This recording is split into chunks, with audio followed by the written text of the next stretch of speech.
Good morning and welcome back to the Isle of Faces. Welcome to part 7 of Scraps and Scrolls for Dance with Dragons. And it's a whole new era of the book, so very exciting. I'll come back to that in a moment. For now, welcome. Great to have you back, great to have you here.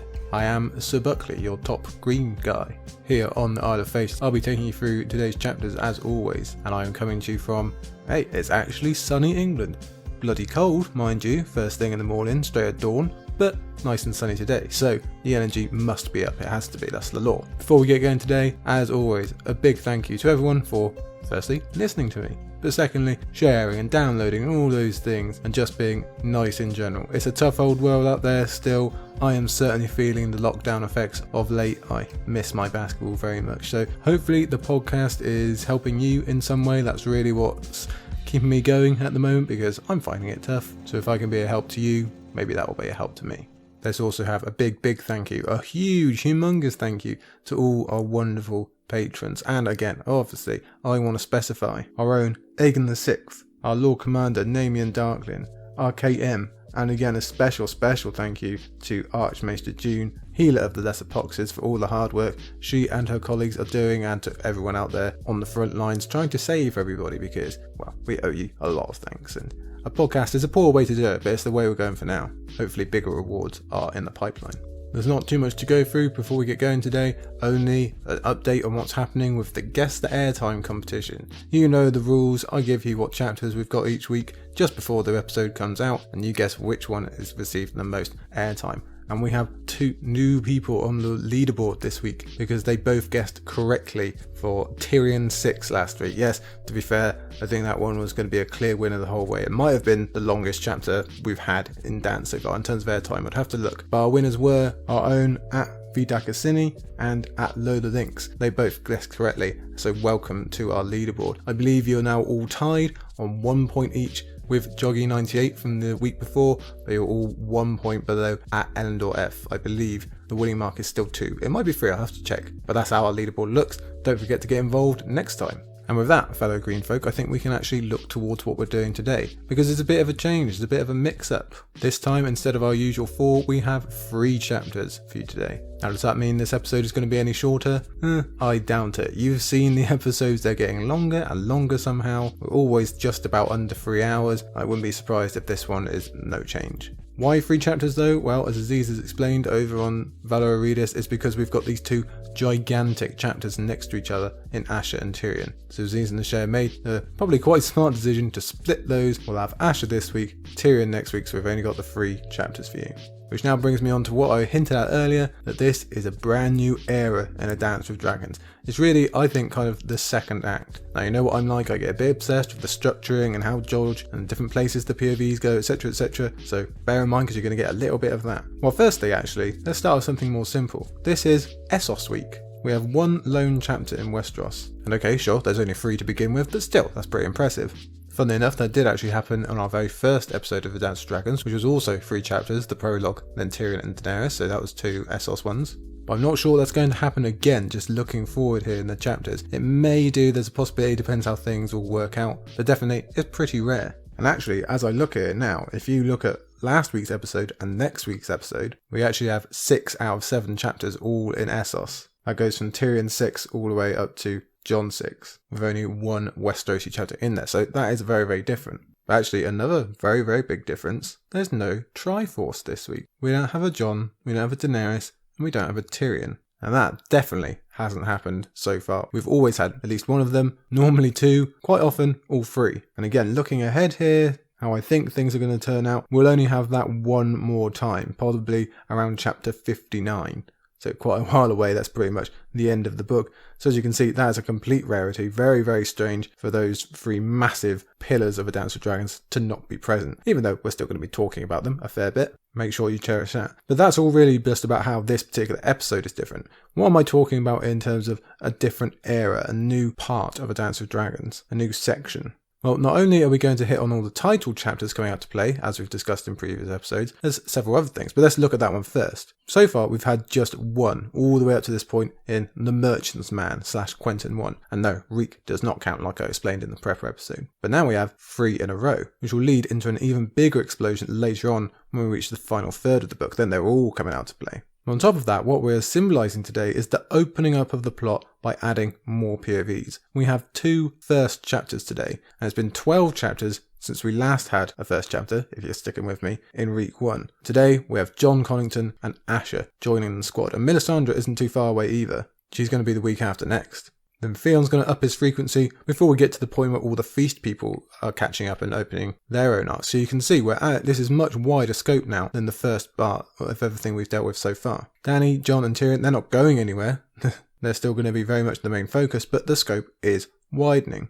To put it into context, let's give you some numbers. 15 of the first 22 chapters of Dance were owned by that trio alone, with Bran, Davos, Theon and Quentyn showing the other 7 chapters. So basically 2/3 to those 3, the triforce. But for the next 22, they will only own 10 of those 22 chapters, with the remainder now being shared between Jon Connington, Quentyn, Asha, Theon, Davos and Bran who wave their goodbyes, Melisandre, Arya Hotar and Arya, with Jaime only a couple of chapters away from joining that group as well. So you can see that we've just reached a whole new level of cast of characters and scopes and arcs and everything like that. But it's not just a numbers game, it's a content game. The chapters we actually have today are about opening up new storyline. In Jon Con and Quentyn's chapter is about getting a better view, a wider view of what's going to happen around Meereen and Essos. Obviously Jon Con's going the other way, but he's still setting up what's going on right now.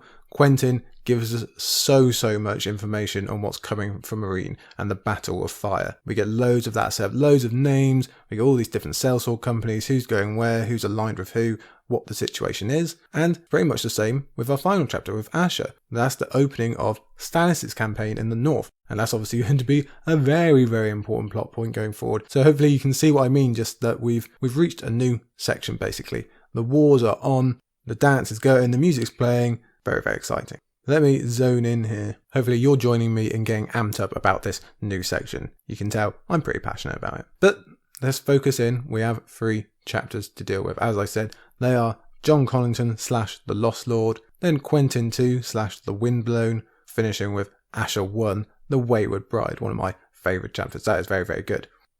So let me stop talking about the overall. Let's get going, shall we, with Jon Connington 1 / the Lost Lord. So yes, like I said, new POV time for the book and for the series as a whole. It's been quite a while since we've had that. 12 chapters since Theon 1, but we already knew Theon. It's been 18 chapters since The Merchant's Man and our introduction to Quentyn, also a brand new character. And there's some similarities between these two, as they're the only 2 POVs from this book that we didn't know beforehand. You have to cast your mind all the way back to the prepper episode where we went through all of this, but while we gain Barristan Selmy and Melisandre as POVs in this book that we didn't have before, we were familiar with them beforehand. They'd been involved throughout the saga. But for Quentyn and Jon Con, we've heard their names, but they've never been anywhere near our actual story. And Jon Con wasn't even supposed to be alive, so this is a big step out into the unknown today. In many ways, it's the biggest step that George has taken yet with a POV character. Probably since Davos and the opening of that viewpoint, because we didn't see that one coming either. Prior to Dance, we knew nothing of Jon Connington really, or his surroundings or this specific situation, which has only been remedied very lately thanks to Tyrion, and we likely still didn't think we'd be getting a POV out of it. If we had read all those first 6 Tyrion chapters up to this point and said, okay, who do you think is joining from this cast as a POV, most people probably would have guessed it, young Griff, Aegon, or would have hoped for that anyway. But no, we get the older Griff, we get Jon Connington. The inclusion of this chapter is a signal of something else on top of what we've already mentioned, the minimal arc. We thought Bran was short with 3, but Jon Con wants to top that with a measly 2. And now that he breaks the mould, everyone's going to start copying. So far in this book, we've had the aforementioned Bran, Davos and Quentyn only get 4 each, but then Theon has 7, and we all know about the big 3. So they basically all have fleshed out arcs as we're used to with the other books. But here comes Jon Connington to change the dynamic, and again, I did mention this a bit in the prepper episode, so I'm sorry if I'm repeating, but it's very interesting to me. He opens the floodgates for the Melisandres and the Aryas and the Jaimes and the Arios and the Cerseis of the world. Now, this isn't completely new for us. We experienced similar with Arianne and Victarion, etc. in Feast, but again, it's that new section of Dance. We haven't had these 2 chapter POVs so far. And it's always just a little strange for us to get our heads around that, given around how many chapters POVs had early on in the first 3 books. And an extra note for you here, an extra difference to separate us from Feast a bit. In that book, of all the 2 chapter POVs, the biggest chapter gap between that first and second chapter, for any of them, was 19 chapters between the Queenmaker and the Princess in the Tower / Arianne 1 and 2. You might remember at the time that I spoke about how gigantic that gap felt, and I was really surprised to actually look at it and see it's only 19 chapters. Feels like it's a whole book apart. Well, Jon Connington again blows that out of the water. Between his first and second POV appearance, we have a stunning 37 chapters. That's huge. By the time we see him again in The Griffin Reborn, we're basically going to be at the end of the book, or very close to it at least. So this is a different experience, even if we have gotten used to 2 chapter arcs a bit. We've never had to keep them in mind for so long of a time. And it isn't like Jon Con is crossing over with anyone else to steal appearances in someone else's chapter. Tyrion's gone, he's not going to be able to do that for you, unfortunately. We see nothing of him or his cast of characters for the next 37 chapters. And that is the equivalent of 3/4 of A Feast for Crows, if you're wondering, if you want to put that into context. But I've gone on enough about patterning and structuring, haven't I? Let's talk about who we're actually dealing with here. Well, let me firstly say, lucky you, dear listener. As the fates would have it, not this Saturday just gone, but the one before, famous YouTuber Joe Magician had famous American Brendan Beefish on his YouTube channel to discuss this very character. So, if you're looking for way better character analysis than I can provide, I'd advise you to go ahead and watch that video on Joe Magician's channel, and I'll include the link in the description, of course. Obviously, they aren't focusing specifically here on the Lost Lord chapter, but given that it makes up a pretty big chunk of everything we get of Jon Con, I feel pretty secure in saying that this chapter will get some discussion. And as I say, you couldn't ask for 2 better people to explore the man as a whole. Now, I haven't watched or listened to that yet, because the last thing I want to do is absorb all of their information and takes and then see it trickle into my own notes here. That's not fair at all. So I've waited until this chapter is complete, and then you can be sure as soon as I'm done recording, I'll be hopping across to watch myself, and like I say, check the description for a link to that video. Although, I'm pretty sure most of you would have seen it anyway, because we all love Joe Magician's videos. So what is my take on this Jon Connington, this Griffin, of which we know very little about from the story so far? Well, let's consider where we are in the story, and consider the overall, seeing as we're all rereaders here. And I'm going to do a bit of a streamlined version, because we did discuss this back in the prep episode, of course, and again, I know it's a while back now, but I don't want to just repeat stuff back at you. One of the most exciting things about Jon Connington joining is that he is a man from another era. In Storm, I made a big fuss about how big of a revelation it was gaining Jaime as a POV, because he was actually there in the court of the Mad King. He was actually present for all these major moments in Westerosi history, and the history of the Crown, the history of the Rebellion, and how the world as we know it came to be. Before Jaime came along, we really only had Ned as a POV from that time, and he did his very best to avoid recalling any of it. And clearly never had that actual access to court that Jaime did. So now we finally have someone who was very much involved in the war and in the Targaryens. In fact, if you ask him, we'll never find anyone as close to that royal family as Jon Connington, when he declares himself Rhaegar's bestie. Ironically, we're going to get someone else to later fill this role when we're given access to Barristan Selmy, but still, gaining the viewpoint of anyone with clear and specific memories of that time and that atmosphere, of which so much of our current saga is based, is always very exciting to me. Jon Con does sort of scream unreliable narrator when remembering the past, and certainly has one of the biggest biases when we're talking about Rhaegar, but still, very interesting.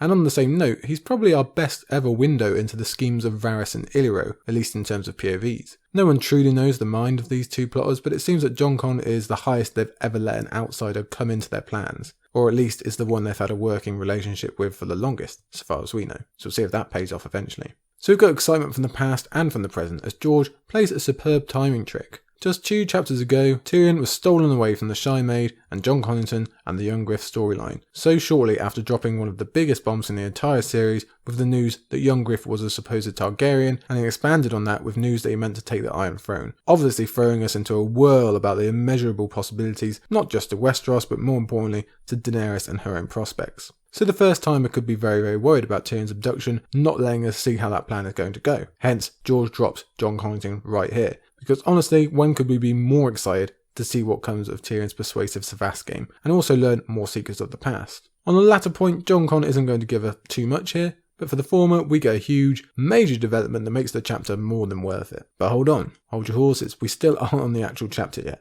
Let me give you the briefest of takes on the man himself, which I'm aware I did just say a moment ago, and yeah, probably not all that brief, but I'm going with it anyway. And again, I am doing my best to avoid being repetitive. Jon Connington to me is this strange mix of the tragic / empathetic character and the selfish, incredibly dangerous, volatile character who either doesn't realise or doesn't care how much of his own actions are going to affect the wider world. The tragedy or empathy comes from multiple angles, the largest of which is probably the idea that he could be doing all of this that we see him do based on a lie. We are going to see how much this mission all means to him because of Rhaegar. That's very much focused on in this chapter. There are other factors at play though. The restoration of his own honour, being able to go home and being able to prove himself worthy. He's likely fond of young Griff as his own person right now, and he was a Targaryen supporter from the beginning. But we all know his passion in this project. The reason he signed up is because of Rhaegar. He believes he is doing all of this hard, world-changing mission in aid of the man who was at the least his best friend, and more than likely someone he was in love with. He believes he is helping Rhaegar's son. So the mere idea that that fact could be false and everything he's dedicated the second half of his life to is a lie, well, that is indeed tragic to me. And I can never quite decide if the true tragedy would be if he ever found out that truth, or if he never did. I'd be interested to hear your thoughts on that.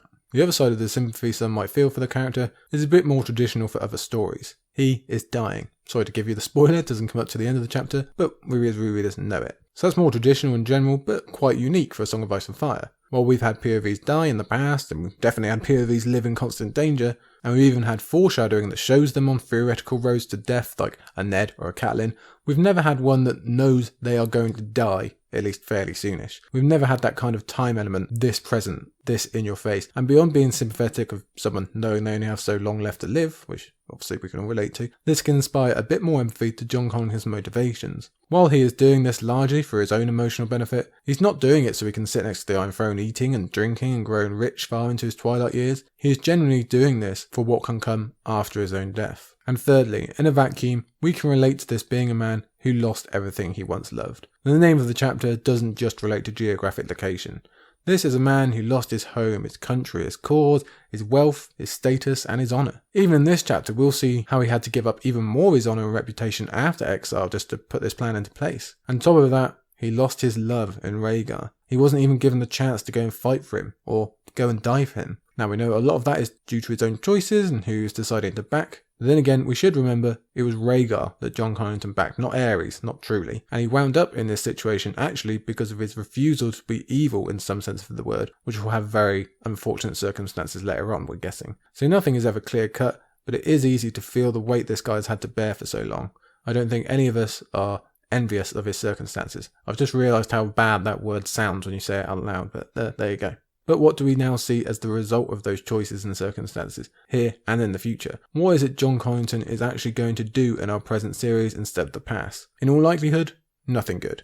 In his second chapter, much later on, we'll see the beginnings of his campaign for recaptured glory and young Griff on the Iron Throne. And that's a really great chapter with a lot of promise, and that's where we're really going to have to ask questions about what is it he's going to do, how he's going to approach this war, of his ruthlessness type thing. But it's still here in this chapter that we get the first seeds being planted of Jon Con being so obsessed with Rhaegar and his son and this plan that he will do anything to succeed. Combine that with his thoughts about why he failed before, his constant thinking on the crimes of Tywin Lannister, and as we've discussed actually many times already, it all points towards something very bad happening at his command. I won't waste your time postulating on what exactly that could be, as I'm sure that's been covered in other places, but the mere knowledge of something happening over in Westeros, which has already suffered so much, is enough to really worry us, because this is George and we know what he's capable of. And on top of that, he's just advocating for all-out war. He's a warmonger. He wants to go back to his tattered country and bring more fighting and death. Now, if we're being fair, we can't play double standards here because Dany also thinks the same thing pretty regularly,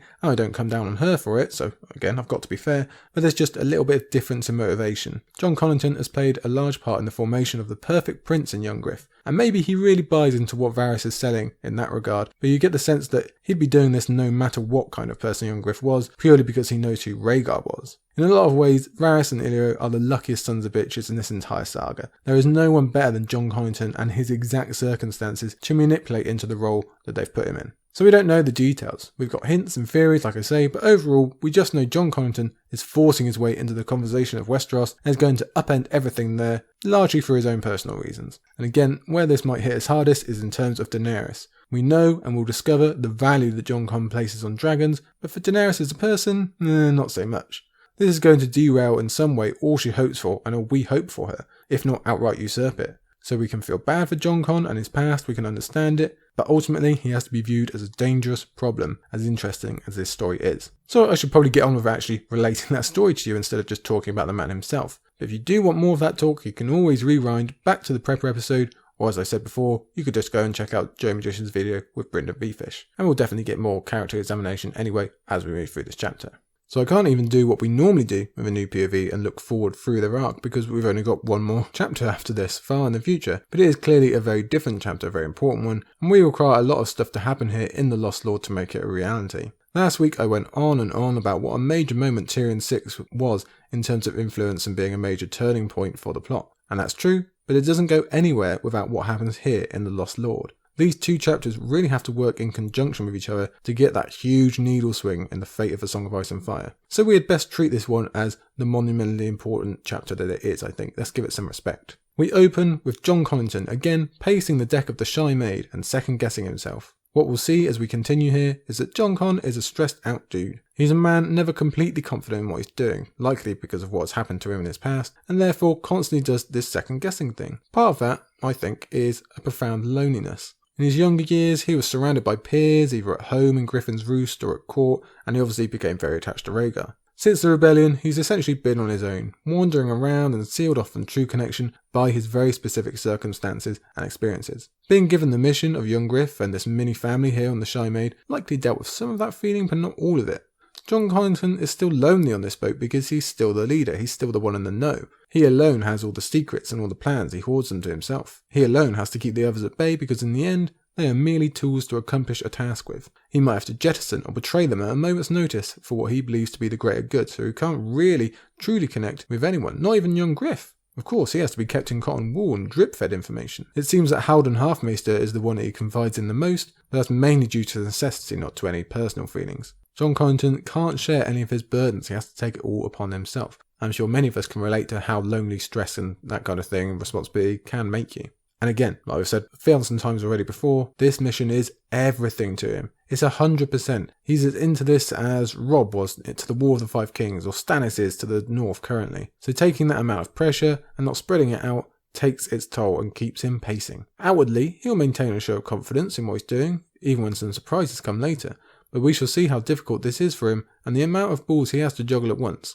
Not so different from his namesake up on the wall. First time readers, upon discovering that we are in the mind of Griff, and definitely after reading the first sentence, could have been tricked into thinking we're about to see a Tyrion rescue mission so that the Shy Maid part of the story can live on. But that is put to bed pretty quickly as you realise that Jon is thinking about the loss of Tyrion in the past tense, and he does the same for Sir Horus. So this is clear, this is later on, they've moved away. And that can be a bit of a crestful moment because we like the Shy Maid chapter so far. Tyrion seemed to have found a nice little happy space in the world finally, even if the end of Tyrion 6 would suggest otherwise. And we want to uncover all those secrets that he just showed us. Even if we now have Jon Connington, we might have hoped this little family would have cared enough about Tyrion to try and save him, but alas, no. Dragging Tyrion out of the Royne was one thing, the much more costly thing it'll turn out, but delaying the mission further after the news that Howden uncovered in Sir Horus, that's unthinkable. No chance we're doing that. And Jon Con didn't like Tyrion to begin with, but you can see how it supports what we said earlier about being willing to cut any of these people loose if it keeps young Griff safe and the mission rolling. So now we need a new tension to replace the possibility of Tyrion returning. And how about this? Where is Howden? Could he be next on the list of this seemingly breaking fellowship? To distract from that, Jon Con expands on what the new situation is. The Shy Maid has continued her voyage south into the much hotter part of the continent that we're normally more used to thanks to Daenerys, and is moored up at Voluntheris, yet another river city. This one is similar to Sir Horus that we recently visited, in it being larger than the biggest cities of Westeros, and yet only considered a small town here. And it also essentially belongs to Volantis now. Although it's worth noting, this city was actually one of the Valerians' own, that they built themselves, so that history we keep dipping into of the Second Spice War, and Garren, etc., where Voluntheris was actually on the other side to what we're used to, although it has experienced flooding several times thanks to water wizards. And you know we always want to find out more about those. Water wizards, sounds cool. And it also has a little bit of fire and blood connection. You might remember Lysera Rhaegar, brother to Lara, who married Prince Viserys before he became King Viserys. Well, when the Rhaegar bank failed and Lysera had to flee Lys, it was here at Voluntheris that he was captured and taken back to eventually face death. So a nice little side note there. But much more interesting to us is the present,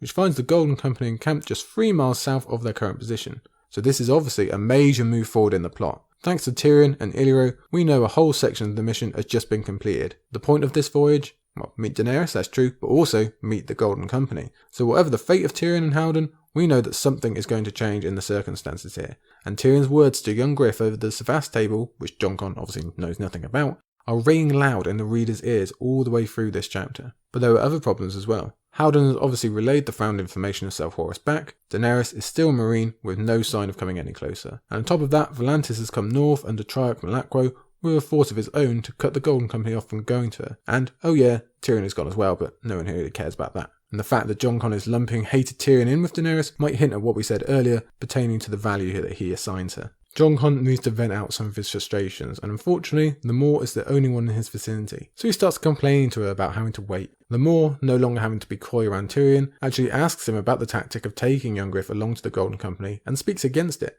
So already we have our interest in this chapter raised, as we know we're not only going to go and meet the Golden Company we've been hearing about for a book and a half, but young Griff is going to be publicly unmasked for the first time. Again, big steps here. The Moor, perhaps convincing us of what we wondered earlier about her own investment in the boy, says we've waited this long, let's wait a bit longer. Now, is this because she believes it the best tactical decision, or because she knows as soon as that mask comes off, she's going to largely lose young Griff the boy as the world gains Aegon the 6th Targaryen, and she's not going to be able to get most of that back? Is it just a protective nature? She doesn't want this unmasking because he's going to become that more at risk? Well, why not a mix of all, I say. But Jon Con says, safer, yes. Wiser, no. He is a man grown, and this is the road that he was born to walk. Griff had no patience for this quibbling. He was sick of hiding, sick of waiting, sick of caution. I do not have time enough for caution.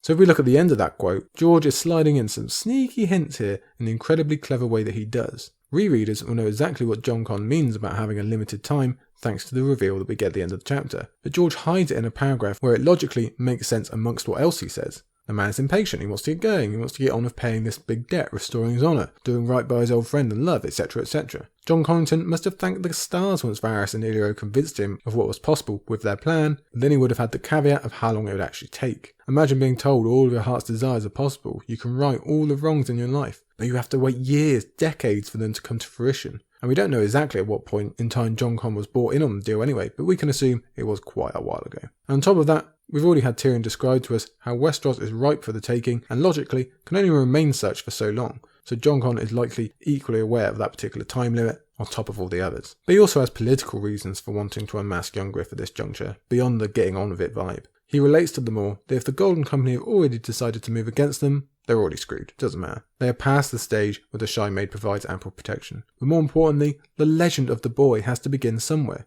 Jon Connington is, in many ways, a realist. He knows that Westeros is not going to fall to its knees just because someone turns up on the beach with a dragon banner. He needs a following. He needs prestige. Westeros needs to see he already has people that have bought into him so they can get on board with doing the same thing a little bit more quickly. But he also needs physical swords behind him to take Westeros in the first place. So what can bind them to young Griff beyond being bought and paid for, as Moore refers to them here?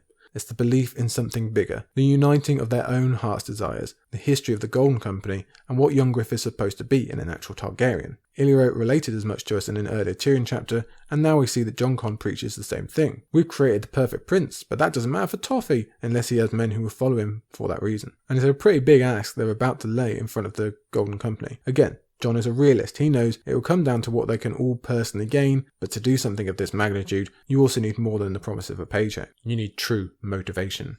And for all we know, maybe the insecurities that Tyrion planted in young Griff's mind are already playing in Jon Con's. If he is still under the assumption that they'll be joining up with Daenerys at some point, then he likely does want something to prop up young Griff's prestige so that he doesn't get completely overshadowed.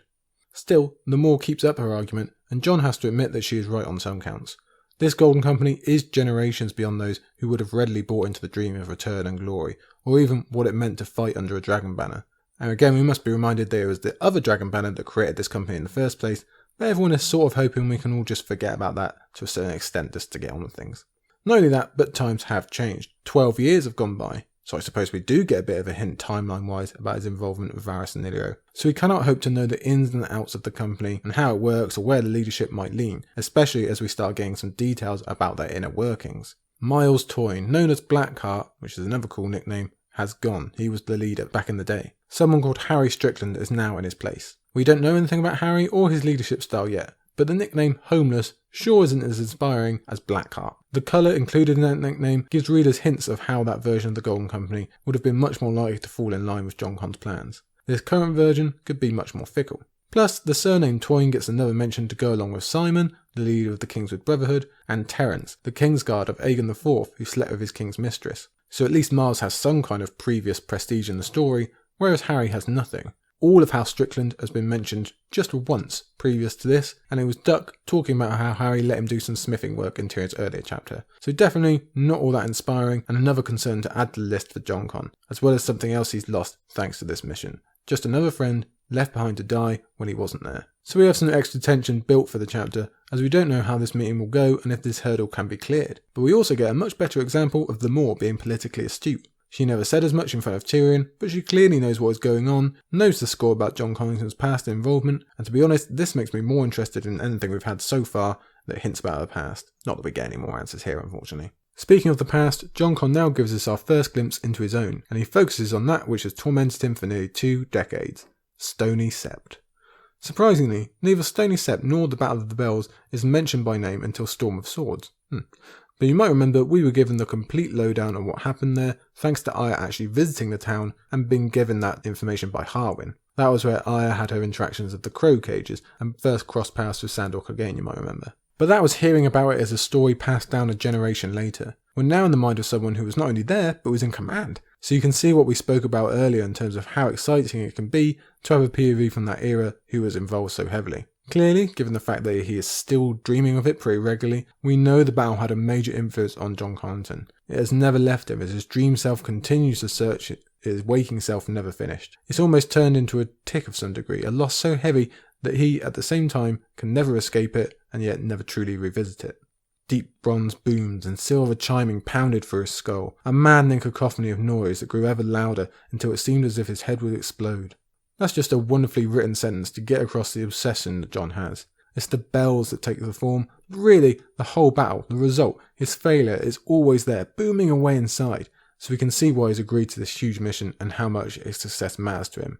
Jon Con goes further. It's not just a loss to him, it's the loss. In his mind, his failure not only meant the loss of the war in the realm, the end of a 300-year dynasty, and the change of everything, but of his beloved Silver Prince. If the Griffin had slain the stag, as he puts it, the Trident would have never happened and everything would be great. Now, there's a couple of assumptions hidden away in there. Firstly, that the fighting would have just stopped dead if he had won the Battle of the Bells. Clearly, that's not true. The rebellion would have essentially ended, yes, sure, but by this point, there had already been a bit too much damage done to just go back to the status quo. Too many great houses were in too deep, Eddard Stark and Hoster Tully were already marching towards them, so there would have likely been some bloodshed there, and then more later in quelling everything down, even after this battle. At the very least, there'd be a lot of people losing their heads, wouldn't there? Not that that part matters to Jon Con too much, because it likely wouldn't have involved Rhaegar. But then again, consider how far gone Aerys also was by this point, again, made much worse by the war.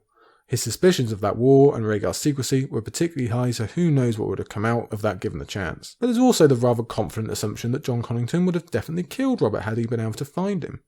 Yeah, I don't know, bit dodgy on that one. Maybe he would have if he managed to wound Hoster Tully and kill Dennis Arryn later on, so it's not out of the realm, especially when taking into consideration that Robert had an injury, but I wouldn't be willing to go all in on it. Either way, we see yet again the level of guilt he's been carrying around all this time and how much all this matters as a way to repay what he believes is his fault. He took the Iron Throne from House Targaryen, and Rhaegar especially, that's how he thinks of it. Now there is a chance to give it back, which coincidentally shows how soul-splitting it's going to be if he ever finds out he's done this for someone who is not a Targaryen, or at least not Rhaegar's son. The Moor drags him back to the present by again advocating that Aegon should be kept secret. Note that she always uses the styles Prince for Aegon and Queen for Daenerys. She seems pretty respectful of the Targaryens as a house, so is that a hint that she's a loyalist or some long-lost member? Yeah, we're probably going too far into it now, if I'm honest. Jon Con shows off his frustration for Daenerys not being where he wants her to be, as well as all of Illyria's many failed plans considering Viserys, etc. He's sick of failed plans and waiting. He wants to get on with it, and luckily later on we'll see that he shares that with the Golden Company. And also unknown to him, it fits very well again with what Tyrion has been whispering. He's preparing to go on yet another rant until Yandri announces that Haldon has finally returned, and he's brought these 3 apparently critical horses with him. Before we get to that though, Jon gives a final thought on the Moor, letting slip there is at least one part of this crew he is genuinely fond of. But as we guessed earlier, that is not going to stop his mission. He'll step over 100 fond people if it gets him to his goal quicker. No amount of prayer would put him on the Iron Throne, however. That was Griff's task. He had failed Prince Rhaegar once. He would not fail his son, not whilst life remained in his body. So that doubles down on what we've already said and confirms that everyone involved, minus young Griff, is just a tool for a task. And again, George slips in that little hint about the time limits. Jon continues that way of thinking while appraising these horses of Haldon's, the ones made more expensive by yet more Dothraki presence. They're just everywhere at the moment. He's also annoyed at Haldon for allowing Tyrion to escape, which is fair given Tyrion's repute for guile and trouble, and especially given what he now knows, he could easily make major trouble down the road. Even with him being convinced Tyrion intended to escape, just the possibility of capture is a problem. Suppose he is being taken back to Cersei. Suppose he's tortured into giving up the info that he knows, or does so to try and bargain for his life. The last thing they want is for the Iron Throne to be aware of their coming. So that is definitely something to be worried about, but you can see Jon's frustration at having to delegate and share out the roles. He can't trust anyone to get it done. He wants to control everything because that's how critical it is to him. And he's showing that even though he obviously has quite the partnership with Howden, he'd also have no problem leaving him behind if he's not pulling his weight. On top of that, we get a mini example of what will be the larger theme of Jon Connington's 2 chapters, a regret over not being more cutthroat and violent because he believes he has failed or come against hardship. This time, it's just the fact he didn't kill Tyrion straight off. So we have the small scale now, but the large is still to come. It's optics time now, that becomes the name of the game, as it will remain for most of the chapter. Jon Connington was forged in the royal court of the Red Keep. He knows how royalty is supposed to look and the worth that that look has on affecting the men who see it. So he begins to think out the details, such as arriving on horses instead of wading ashore from the river, making sure that young Griff has the best horse of the 3, even if it lessens his own position. Ideally, he'd want even better horses, but this is what they've got. And the Moor has also dressed the lad for the occasion. Shiny black boots, a black coat, and 3 red rubies. Red and black. Dragon colours. That was good. You look a proper prince, he told the boy. Your father would be proud of you. That feels like a fairly major moment in their relationship, to be honest. The first time that Jon Con is speaking the truth about not being the boy's father, in front of us anyway. It seems like it's a signal that they'll no longer be pretending to the rest of the world as well. Again, the focus is on optics, and it's dual-edged. Half of it is just looking pristine and proper and a level higher than everyone else, someone that you would be proud to fight for, and the other is to give a clear signal of exactly who he is and why you, the Golden Company, should definitely want to fight for him given your history. If Jon Con does want to replace the Rhaegar in his life, it sure looks like he's doing okay so far. I like the sound of that, Aegon said. My army. A smile flashed across his face. I include this because it's not really what you want to be hearing from someone about to be given control of an army. Maturity issues might be blaring already, but more interestingly, he also shows how deep Tyrion's claws have got by immediately second-guessing whether the Golden Company will adhere to him. Annoyingly, to Jon Con, that echoes exactly what Lemore has been saying. So when Aegon says that, hey, Tyrion told me not to trust anybody, Jon Con has to concede that is pretty good advice generally, but then if he gives too much credence to Tyrion's words, the boy will just run away with the rest as well, so he has to walk the line here, of keeping young Griff in control while also empowering him. And he ends up giving what I must say is pretty intelligent and enlightened advice. You can't trust everyone, but trusting no one is also a sure road to disaster. You have to walk a balance. Give nothing until it's earned, but once it's earned, make sure your people know it is worth earning in the first place. There's some echoes of Ned giving advice to Robin there, I think. And for all we might say of the bad things that Jon Connington is likely to do in the future, we must give props when required. This is one such instance, and it does install a little faith in this whole plan to grow a perfect prince. If Jon Con has been dishing out advice like this the whole time, the kid might just have a chance. Plus, we also get this little nudge. But go too far down that road, and the mistrust can poison you, make you sour and fearful. King Aerys was one such. By the end, even Rhaegar saw that plain enough. So you know we always like such little tidbits about Rhaegar's opinions on his father, because it allows us to theorise about the plan for a coup or something else to get Aerys off the throne. They're some of the largest alas alarms in recent history. Unfortunately, that's all we get for now. All the possible preparation is done. This will either work or it won't. So Jon Connington, his prince and his half-maester jump on their horses and head off to find the Golden Company that they need so badly. And after passing through some surprisingly beautiful surroundings, they find them. Let me give you the quote here. It was a camp that even Arthur Dane might have approved of. Compact, orderly, defensible. A deep ditch had been dug around it, with sharpened stakes inside. The tents stood in rows, with broad avenues between them. The latrines had been placed beside the river, so the current would wash away the wastes. The horse lines were to the north, and beyond them, 24 elephants grazed beside the water, pulling up reeds with their trunks. Griff glanced at the grey beasts for approval. There is not a war horse in all of Westeros that will stand against them. So the camp they come across is immediately solidified as organised, efficient and proper. There's even that Arthur Dane mention, which you love to see, especially as it's another reminder that we're in the mind of someone who would actually know what such a legend would approve of. This focus on a properly regimented camp gives a direct contrast to the various hubbub and messes we'll see outside Meereen later on. We have and will see sellsword companies or Yunkish armies who just do not know what they're doing whatsoever. But this company is clearly built different. They are better. They are a true army. So already we're seeing the worth of Tyrion's persuasion because he's advised Aegon to wield what is obviously a pretty potent weapon. Perhaps the most potent in all of Essos, minus the Unsullied or the dragons. Plus, I just like this quote because I like to nerd out about things like camp organisation and logistics of how to make it as defensible, yet as dangerous as possible. But then, you and I are reading the same series, so you'll probably know how important such notes are. As we move forward, Jon Con highlights the elephants as well, like you heard there. Obviously, a former commander in Robert's Rebellion knows how the armies of Westeros work. He's well aware that they will not be able to handle these beasts, and without the fallback of constant cavalry charges, most generals in Westeros would be completely stumped, so we get even more build up for our potential future invasion and how those battles are actually going to look, especially maybe that one outside Storm's End, cough cough. All of this adds up to us really wondering what this means for the fate of Westeros. It was one thing being told that either young Griff or Daenerys might gain these guys as allies, or even Tyrion telling the lad to push west with them now, but seeing how clearly deadly they are going to be is another thing entirely. That tension is rising again, both for the overall of what an assault on Westeros might actually look like, and remember, we've been dreaming of that in some variation since the beginning, and also whether Jon Con and the others can win their allegiance in the first place. Tall battle standards of cloth of gold flapped atop lofty poles along the perimeters of the camp. Beneath them, armed and armoured sentries walked their rounds with spears and crossbows, watching every approach. Griffith feared that the company might have grown lax under Harry Strickland, who had always seemed more concerned with making friends than enforcing discipline, but it would seem his worries had been misplaced.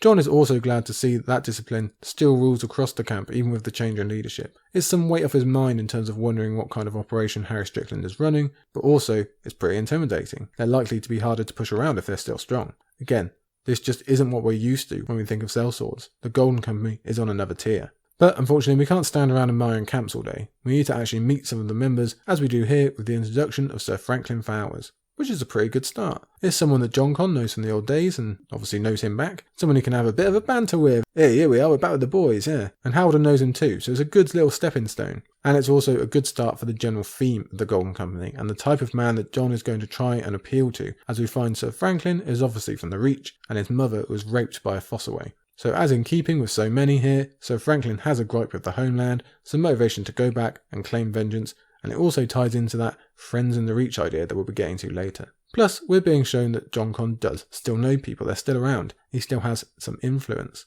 This is all adding up to be really, really important. Again, all theoretical before, but it's real now. And you have to imagine this is going through young Grist's mind as well, that the old guy is actually coming through for you. Still, as Franklin Flowers escorts them through the camp to this war council that's been called to deal with the Volantines, Jon Con wonders just how many would actually recognise him. They lucked out, to be honest, meeting Franklin Flowers first, but to the grand majority, he's a nobody. Or even worse, they would have heard the tale of him drinking himself to death at least after being kicked out for stealing from the war chest, stealing from his fellow members of the company. You've got to imagine that is just about the biggest no-no from these guys. So we get a little bit of backstory of how Jon left the company and the lie that Varys forced him to live through. Even without this information, you get the sense that he's feeling nostalgic walking through the camp. He's lamenting those 12 lost years that he gave up for this ultimate mission. Like we've had via Jaime in the past, we can guess that a war camp or being around fellow soldiers is where Jon feels most at home. It's his happy place. So it's bad enough thinking what could have been and what he's given up, but it also has to be under this truly shameful lie of Varys's. These are the extra details that Varys is master at dealing with, so we can't knock the idea, but it's just another fuel of motivation for Jon Con, to prove to these men around him that he was never a betrayer or a thief, and to eventually pay Varys back once the mission is complete. Of course, he never stops to think that Ilya and Varys are probably planning the very same removal of him once he's delivered their precious cargo to the Iron Throne. Let me live long enough to see the boys sit the Iron Throne, and Varys will pay for that slight and so much more. Then we'll see who's soon forgotten. Let me live long enough, that's what he says. So again, George is being very, very sneaky and inserting these phrases that don't even seem out of place here, but make so much more sense at the reveal at the end. Very clever stuff. Lamenting continues to be the activity of the day once they reach the main tent and are left outside amongst the various skulls of the former Golden Company leaders. And George takes the opportunity for a quick dip into history with Meleys the Monstrous, a man who in many ways is responsible for much that we've seen in the saga as a whole, given that his War of the Ninepenny Kings brought so many leaders of the great houses together. We know how that ended up. This is also where we get the notes of the previous Toyne, and we even get a glimpse of the famous Bittersteel, founder of the company itself. But they are all background noise, as Jon Connington again focuses on Miles Toyne, on Blackheart, and has a genuinely emotional moment remembering how this tough, seemingly cruel leader was always fair, a father to his men, which is an incredibly high compliment, and a good friend to Jon Con himself. So again, we get that sense of sadness of not being around when another friend died, and the personal stakes of all this are just rising higher and higher for him. This had better work. It had better be all worth it now that I'm looking at what I gave up. Still, he does insist this is ultimately the right course, specifically because of what the promised goal is. But Griff did not regret the path he'd chosen. When I return to Westeros, it will not be as a skull atop a pole. He could have had what he would call a great life here amongst these men. Lots of glories, lots of gold, lots of brothers. But all of it pales compared to the promise of Westeros and true home, and he's about to make that exact pitch to his former friends. Into the tent we go to meet the assembled officers of the Golden Company, men who will be very important to our three characters here and maybe to the fate of Westeros. The passage begins with more tension raising. He sensed knives behind some of those smiles. So that lie of Varys' we were just told about is already coming home to roost. Just because he's still friendly with some, the newbies will likely not know anything about him other than his reputation as a thief, and some of the oldies might still be believing that and therefore feel stung by betrayal and not too eager to accept a sudden tale that it was all just a ruse, don't worry, and we're again wondering if this is even going to work. Before we find out, we get a good look at the men making up this company. And for fans who have already looked into the history of the Seven Kingdoms, or read Fire and Blood, or the Duncan Egg Tales, we get some great nerd moments as we pick out names like the Peaks or Lofston. Chuck some coals in the mix for good measure, they're all here. And obviously the connection between all these names is that they once existed in Westeros but no longer, so it adds to the pile of going home. That's the theme. But there's also associate members too, like Black, commander of the company's archers. He's going to be of high importance later on once they reach the shores of Westeros. But unfortunately, all of this reminiscing and focusing on the lie of his theft has left Jon Connington in a bit of a mood, and he's not all that impressed by what he sees. Ghosts and liars, Griff thought as he surveyed their faces. Revenants from forgotten wars, lost causes, failed rebellions, a brotherhood of the failed and the fallen, the disgraced and the disherited. This is my army. This is our best hope. It's not exactly a ringing endorsement, even if we should note he calls them his army 10 seconds after telling young Griff they belong to him. And in fairness, he's not wrong. For all their prestige or organisation or cool names and nods to history, they are still a collection of people who have ultimately never delivered on their supposed goal. Still, he's ignoring how well this plays into their hands, but I suppose that is still to come. And there is one member left, their leader, Harry Strickland. And if the Golden Company has appeared fearsome and dangerous, then the man at their top looks less so. Indeed, we get an image that I'm pretty sure we've not ever seen before in the entire series, a supposed soldier having to soak his poor tootsies. Jon Con thinks this is a mark of weakness, and, well, he's not wrong. Men can have sore feet and need a good sit down, same as anyone, I'm not denying that. But here, of all places, at a war camp, a war council especially, it seems very out of place and sends a definite message. Certainly, the reader is wondering how such a man remains head of a company and hasn't been killed off or chucked out yet. This definitely wouldn't fly with any of the other sellsword companies. Overall, I believe the message to be one of compliance. Maybe the nuts and bolts are taken care of in terms of the camp, but the general tone is one of being happy with their current situation and not seeking out anything too strenuous, as Jon confirms with this talk of the Stricklands boasting about this time they're supposed to be fighting against in their exile. So inclination is one problem, but another that is brought up is knowledge. Did Blackheart pass on this secret plan and the truth of Jon Connington's dismissal, or was there no time? If it's the latter, that's a whole extra hurdle to deal with, and there's no guarantee that Jon Con's persuasion will be accepted. It does sound like a pretty tall tale, we must all admit. Well, there's no time like the present to find out. Outside, Jon Connington labelled Jon Griff his squire, but the time for such games has passed. Instead, we have reached the part of the first official proclamation. Let it ring out across the land, here it is. No man could have asked for a worthier son, Griff said. But the lad is not of my blood, and his name is not Griff. My lords, I give you Aegon Targaryen, firstborn son of Rhaegar, Prince of Dragonstone, by Princess Elia of Dawn. Soon, with your help, to be Aegon VI of his name, King of Andals, the Rhoynar, and the First Men, and Lord of the Seven Kingdoms. Silence greeted his announcement. Someone cleared his throat. There's more tumbleweed than mic drop. You have to feel a bit sorry for him. He's probably been dreaming of this moment for the best part of a decade. It's a clear mark in the sand of how close they are, and there's no reaction. It's not exactly the King of the North speech, is it?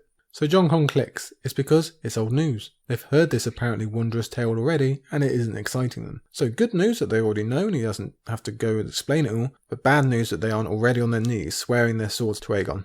Harry's reasoning for telling them the truth makes sense. It doesn't matter how secure your company or how loyal the men are, this is a business, and it's not one you can run by moving away from a surefire hit in the disputed lands so you can come and sit in the middle of the continent and continue turning down money. The news is worse when Harry tells them they've already had offers from Yunkai to go and fight against Daenerys, with seemingly unimaginable rewards being offered in terms of payment and slaves. So that's not good. Not only does Jon Con have to persuade them to leave for an uncertain campaign, but to abandon another apparent sure win that would pay every man handsomely. And it also gives a pretty grim picture of what the Yunkish are planning for Daenerys and Meereen. More of that in the next chapter. Harry relates how he didn't outright turn this too good to be true offer down, or his men might have thought he'd lost his marbles. And he does all this in the middle of a frankly hilarious paragraph where he's advising his squire on exactly how to dry his toes without hurting them. He really just can't make this stuff up. It's definitely not the vibe that Jon was hoping for. So he has to rally. Hey, if it's a war you want, I've got something to sell you. But before he can even get to that, the other officers start butting in. Hang on, whoa. You know your plan has already failed before it even began, right? Daenerys has not come west. We're already stumped. Lysona Mar ponders why such a thing could occur. And obviously none of these men could ever dream of something like the liberation of slaves or trying to make people's lives better. But Harry's not concerned with reasons, but results instead. Dany isn't here, and she's not coming anytime soon. Her defeat seems all but certain to him, given the amount of enemies gathering around her, as we're reminded of again and again in these chapters. The Tattered Prince even gets a shout out, just so we have some good chapter sequencing with Quentyn up next. And on top of that, she has enemies close to the Golden Company that at this very moment are getting more and more annoyed with their presence. So the bad news just keeps piling for Jon Con. The company is convinced of that defeat, and convinced that this whole mission has failed without her. So he points out that she's got Unsullied and, more importantly, dragons. That's what we're basing this whole thing on anyway, so let's have some faith in them. But here the conversation gets away from him slightly, as the officers begin to argue over what their best option is, and we get the sense this argument has already occurred a few times. Several choices are presented. We could go to her, she can't get to us. But how? What fleet can get us there, and how would we manage to get through the enemy blockade in Meereen's waters already? Okay then, well, let's accept the Yunkish offer, so we can hitch a ride with those guys, and then once we are there, we can change our mind and pay them back immediately. It is probably here that readers click we've got even more chapter sequencing with what's coming next by giving us an almost exact replication of what Quentyn and his pals had to choose from when they were in Volantis and try and get to Meereen. It's very, very similar. Harry Strickland shoots down both offers and then delivers perhaps the worst news yet. Let me remind you, it was Miles Toyne who put his seal to this secret pact, not me. I would honour his agreement if I could, but how? It seems plain to me that the Targaryen girl is never coming west. Westeros was her father's kingdom, Meereen is hers. If she can break the Yunkai, she'll be Queen of Slavers Bay. If not, she'll die long before we could hope to reach her. So there is no intention of going through with the grand plan. The Golden Company will not join them, Daenerys will not be gained, and it seems perhaps everything else Jon hoped for will come to ruin too. But he isn't despairing just yet. None of it is actually surprising him. He knows Harry to be a good administrator and organiser, but he's not a warrior. He was never going to pick anything that might be kind of tough or hurt those swollen toes of his. There's one more suggestion of the land route from Franklin Flowers, but Harry shoots that down too, and you can see that this is a man who will find any excuse not to do something difficult. He does not believe in the core plan, and Jon Con certainly doesn't believe in him. And while this has all been going on, Prince Aegon has just been standing there quietly, taking it all in. But inside, his mind has clearly been whirring away, the voice of a certain Lannister ringing again and again like the bells that infest his false father's mind. Like we mentioned last week, sheer fate has made Tyrion's words seem even more appealing. Now there's an actual logical reason to do as he suggested, a viable excuse that will get the Golden Company on his side and maybe provide exactly what he's now convinced he needs, an equaliser between himself and his Aunt Daenerys. So having heard all that's been said, especially the essential confirmation that they are not going after Daenerys and have no further alternatives, Aegon takes what is basically his first ever step of his own making. And then Prince Aegon spoke. "Then put your hopes on me," he said. "Daenerys is Prince Rhaegar's sister, but I am Rhaegar's son. I am the only dragon that you need." Griff put a black-gloved hand upon Prince Aegon's shoulder. "Spoken boldly," he said, "but think what you are saying." "I have," the lad insisted. "Why should I go running to my aunt as if I were a beggar? My claim is better than her own. Let her come to me, in Westeros."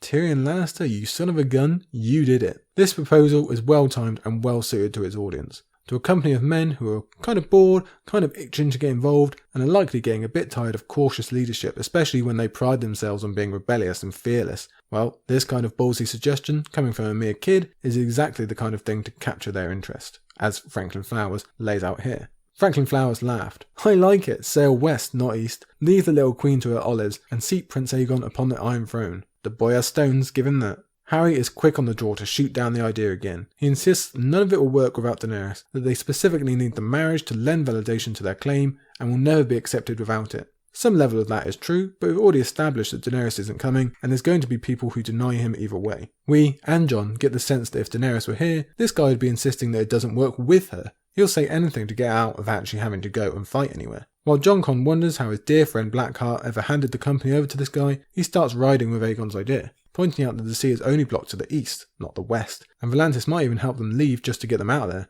so Tyrion has some more circumstantial luck in his proposed plan. 10 seconds ago it was bad news on every front, and now everything is falling perfectly into place. Again, good chapter sequencing, you'll see why at the end of Quentyn's chapter. So the ball is rolling. Aegon's idea is picking up momentum as the other officers join in. One of the Coles even points out that this could work in their favour, as all the news will be saying that only Targaryen in the world is stuck in Meereen. No one will be expecting another to land on their shores this soon. although this guy is giving a bit too much credit to the lions that supposedly have the dragon's scent. But Harry still puts up a fight. What about the dragons? They are the entire point of this plan, even if they're actually a fairly recent addition. It is they who will win us the war, them and the Unsullied. That has always been the plan that we promised to stick to. But Harry has poked the hole in his own argument there by bringing up plans as Tristan Rivers goes through the many variations of this plot. First it was Viserys and 50,000 Dothraki screamers, then Daenerys and 50,000 Dothraki screamers, then Daenerys and her dragons arriving in Pentos, then Daenerys and her dragons meeting them in Volantis. It's changed 4 times, so why not a 5th? And we must take the briefest of pauses to enjoy the surmising of all of Varys and Illyri's failed efforts. We've said it many times before, right from the beginning, normally with an eye towards this very moment, that for all their framing as the grand schemers and these ultimate puppet masters of an entire continent, their plans have always succumbed to the human element that they could never hope to predict. They've always been far too confident in their ability, and I'll say again, they have been impeccably lucky to even reach this point where some version of their ultimate goal is still possible. It will not be outside the realms of possibility for this to just all crumbled like 50 times already. But anyway, Tristan Rivers is echoing what much of the company is thinking. Plans suck. They never work. We're only ever told half of them, and they remove our sense of freedom and choice, which is why we are who we are in the first place. So let's rebel again. Let's do things our own way. So what follows is nearly a full page of the officers of the Golden Company piling on reasons why this is a great idea, with Harry Strickland barely getting out a word in protest each time. It's actually pretty funny to read. The new reasons include the ability to always retreat across the sea as they did in days of old, although it perhaps gives you an idea of some of the foolishness of these officers, how casually they toss out such a prospect. There's the fact that Tywin is dead and Tommen sits the throne, and Jon Connington himself gets involved by announcing that Dorne will surely join them, giving that it's not just Rhaegar's son returning home, but Elliot's as well. And again, luck just happens to be on their side and that Martell-Lannister relations are at their most volatile since Elliot's death. There is definitely some cosmic alignment in all of this. Jon Con bawled over Harry Strickland to make that last point, but when Aegon asserts that a mere woman sits between them and the Iron Throne, Harry does find his voice a bit. Unfortunately, he uses it to paint Cersei as a formidable foe. That's misplaced. With Jaime by her side. Also misplaced. With money and the Tyrells in hand. Well, he's at least half right on that current point. As it stands, the alliance with the Tyrells does exist, but it becomes more and more fraught by the day. Plus, while their full strength would obviously be cause for concern, it just so happens that half the Tyrell forces have urgent business on the wrong side of the continent thanks to Euron and his Ironborn. So again, cosmic alignment, even if none of these guys know it. This is also where we get this important quote. Laswell Peake rapped his knuckles on the table. Even after a century, some of us still have friends in the Reach. The power of Highgarden may not be what Mace Tyrell imagines. Ooh, pretty interesting that one. Trust a Pete to say such things, those that we've seen to be sneaky and ambitious and of low loyalty through George's accompanying works.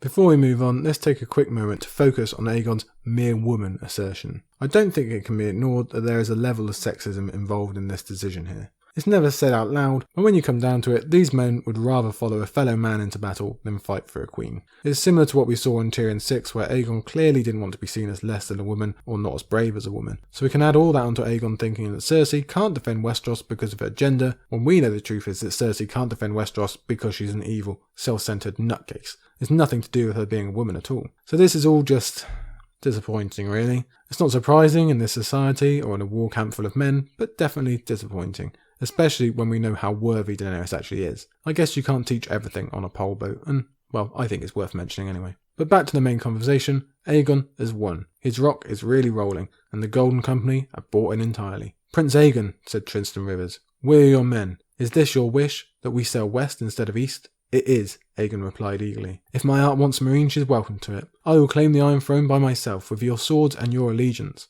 Move fast and strike hard, and we can win some easy victories before the Lannisters even know that we've landed. That will bring others to our cause. It's pretty damn telling that we've got to this point without Harry Strickland actually giving his consent. The prospect is just too thrilling, Aegon too enchanting, and now we see the specific traits of the Golden Company, as Peake says that he'd rather die in Westeros than anywhere else. Mark Mandrake wants lands and a great castle, and Franklin Flowers just wants to kill some fossaways. So that's all the elements, isn't it? A desire to return home, a desire to take their revenge, and then we're all sellswords share, desire to get paid. Jon Con is just as caught up in the movement. He thinks of it as not being the cautious road, but he's had enough of that to last a lifetime, and that was before he was put on a timer. He's under Aegon's smile just like the rest. As we discussed right at the beginning of the chapter, Jon Con is going to take the quick route. Caution be damned because he needs to see this mission complete, and this is just as good an example as any. While also again hinting he's likely to commit a war crime because of that timer. Win or lose, he would see Griffin's roost again before he died, and be buried in the tomb beside his fathers. That's our third and final example of George slipping in this note of death that will become so much more apparent as we go. We know his rule of 3 and it works here. So Aegon finally receives his kingly moment as the men of the Golden Company swear their swords to him, even Harry Strickland. What a moment it is for both this young man, who has always been told he's destined for such great things, and for Jon Connington, who's waited so long and sacrificed so much to see it. The time of waiting is done. They are finally out on their way, even doing it their own way for once. Jon Connington is going home. He's going to make everything right. With that done, Aegon gets taken on a tour so he can get to know his own men. Haldon is sent to collect them all and Rolly and bid goodbye to Yandri and Ysilla, and I hope they do really get their reward at some point in the future. Meanwhile, Jon Connington is left inside to ponder how Aegon's grand adventure is truly beginning, while his own is coming to an end. All he asked was time. He had waited so long. Surely the gods would grant him a few more years. Enough time to see the boy he'd called a son seated on the Iron Throne. To reclaim his lands, his name, his honour. To still the bells that rang so loudly in his dreams whenever he closed his eyes to sleep. We get tied back to the very beginning of the chapter and the core elements of this character. The reclamation of what was lost and taken, that's important, but nowhere near so important as the silencing of the bells that sound his failure and his repayment to his beloved Rhaegar. Even on its own, I think that's an emotional journey that was really worth investing in, but George decides to go one further by pulling off what I consider one of the best end of chapter reveals in the entire series. Alone in the tent, as the gold and scarlet rays of the setting sun shone through the open flap, Jon Connington shrugged off his wolfskin cloak, slipped his mail shirt off over his head, settled on a camp stool, and peeled the glove from his right hand. The nail on his middle finger had turned as black as jet, he saw, and the grey had crept up almost to the first knuckle. The tip of his ring finger had begun to darken too, and when he touched it with the point of his dagger, he felt nothing. I'll say again, it's one of the best ever chapter ends or reveals. Plenty of contenders, sure, but there's not many that work so well in a single chapter setting in a vacuum that make you immediately look back at the entire chapter and go, oh, and see it a whole new way. See all these little clues that George has snuck in, but also snuck them in right in front of your face. And it completely changes the emotional investment of what's at risk here. We've plenty covered the bells and Rhaegar and the restoration and the going home, but now we realise it's become even more important to him because that's literally all he has left. He has to succeed now because he will only last so much longer. He has to get it done because there's no more chances, and he's begging the fate of the gods to just allow him time to do these things, and in fairness he's pretty confident that he will. Death, he knew, but slow. I still have time. A year, 2 years, 5. Some stone men live for 10. Time enough to cross the sea, to see Griffin's roost again, to end the usurper's line for good and all, and put Rhaegar's son upon the Iron Throne. Then Lord Jon Connington could die content. Those two quotes there, as well as being just beautiful writing, this wonderful sense of the man stepping away from the spotlight and taking off his work clothes, his armour, and just kind of stripping down to the bare essentials to reveal this core secret. I mean, wow. And again, it just adds this really solid layer onto this incredibly complex character. I have to say, I really do enjoy this character and his chapters. I find myself super invested in them. I enjoy the content of these chapters and their military basis, but I also think of all the late additions that George makes in the saga, his construction of Jon Connington is one of the very best to come in this late stage. I doubt I'm doing a good job explaining it, but I just find his story and arc really, really interesting. I think he probably gets lost in the shuffle of things to look forward to and wins, given that he's technically a background character, but to me, he's right up there, and not even so much for how his investures play out on the political stage, but how it all winds up for him personally. Again, we're sure he's going to do something pretty bad in the name of these goals. He's almost certain to wind up being a bad guy, but he's still interesting to me, as is the whole last section of this chapter, the stirring up of the Golden Company, the evolution of young Griff to Aegon as a leader and a prince, how the wants and the needs of this group are played on and how quickly they tumble and basically convince themselves that this is a great idea. Jon Con essentially did nothing in that meeting, yet it worked anyway. War is coming to Westeros, and a successful war at that. Tyrion's plan has worked, and now the entire game board that we know as A Song of Ice and Fire has just been majorly tilted. This chapter matters. Everything about the end of the saga is likely going to be affected by this meeting of men talking themselves into revenge, home, and doing things their way. I'll say it once more. It's damn important. And hold on to that feeling, because it's going to be a long, long time until we speak about Jon Connington and his chums again.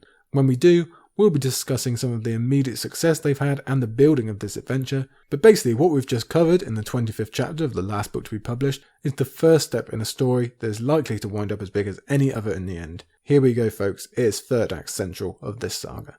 And to finish this one off, if you like chapter sequencing, well, I've got an astounding example for you here. At the end of this chapter and the end of The Lost Lord, we have this whole company of veteran warriors all buying into this story and getting caught up in the thrill of what is basically a new adventure for them.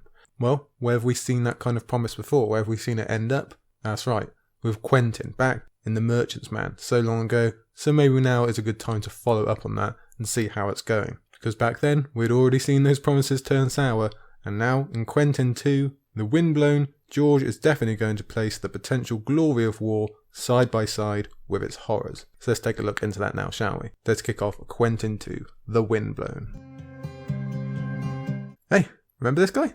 Yeah, nearly 20 chapters ago, we were introduced to this brand new character right at the beginning of the book, like we were with Jon Connington today. And we're then left to just forget about him and his tragic little mission headed eastward. Well, what better time to bring him back into the fold now that we've been speaking about sellsword companies and the goings-on in the war for Slavers Bay? That's where he's headed, so let's add him into the mix. Like I say, that's just a new focus of this part of the book. We've had plenty of build-up for that kind of area, that kind of plot thread in Dany's last 2 chapters, Tyrion's last, and again, obviously, that Jon Connington one we just covered. If you cast your mind all the way back to Quentyn I, that was mainly about us discussing how the hopes and dreams of young adventurers had already been dashed by reality and how they had much worse to come in front of them. Well, if that chapter and what came before it were a sip of the reality drink, Quentyn II is a fully fledged pint in the face. That chapter ended with another fanciful way of progressing on this mission that Quentyn foolishly refused to budge on, joining up with the Windblown so that they could be transported east of them. And their biggest problem with the idea at the time was their beloved honour.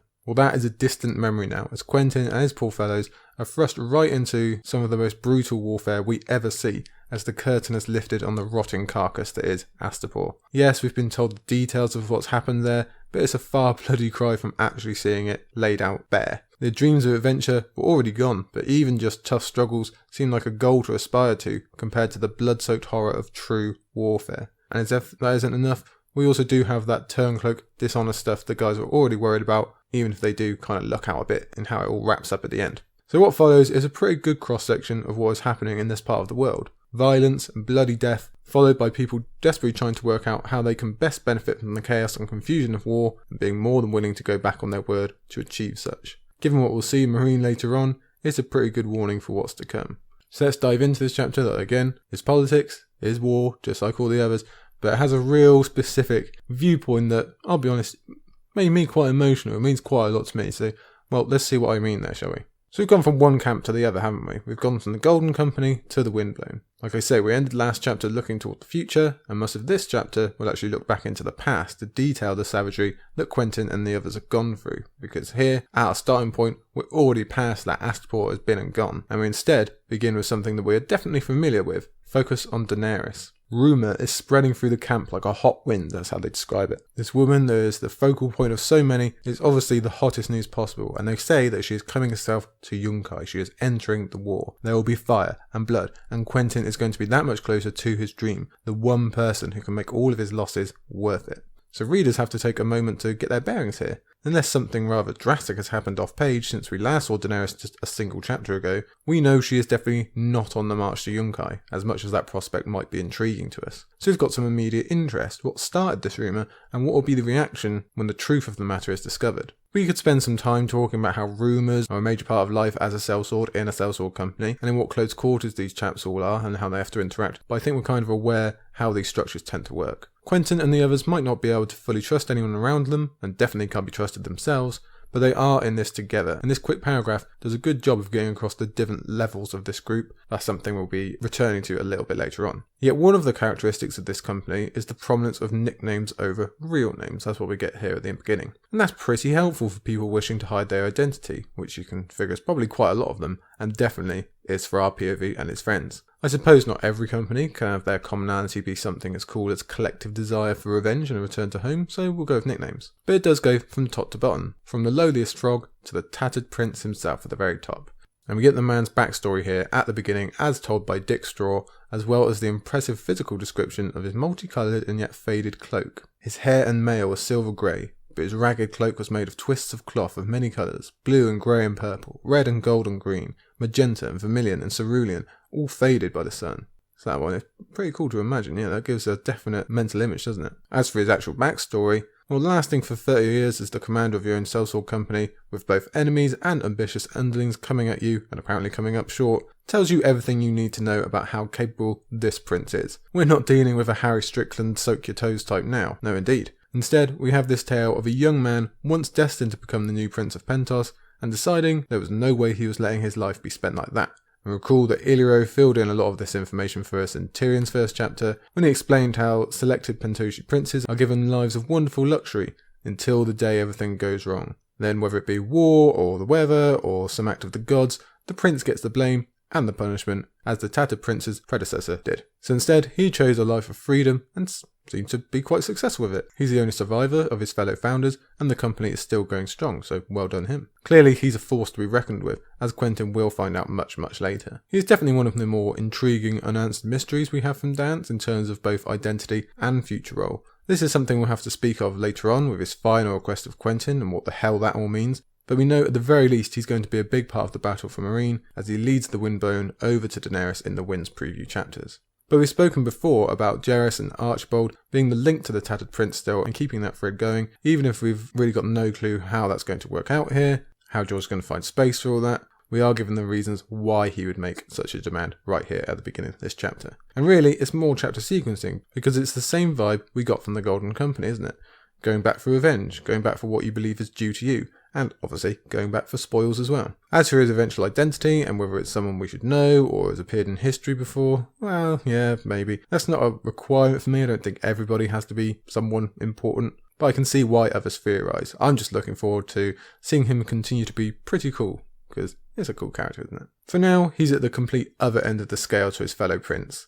That guy is at the top, giving commands. Quentyn and the others are the rookies, they're the lowlies, that arrow fodder, that's what he calls himself. Just one of 2,000 that no one would miss if they were to fall. And that's an adjustment for Quentyn to make. We've talked of the same for Tyrion, but this one's even quicker for Quentyn. He is the Prince of Dawn and is used to being above just about everyone he's ever met and being treated accordingly. Quentyn isn't a particularly arrogant fellow, lording it above everyone else as if he were a Joffrey or something, but he is still proud, and this is definitely one of those things he probably didn't imagine when his father first gave him the mission.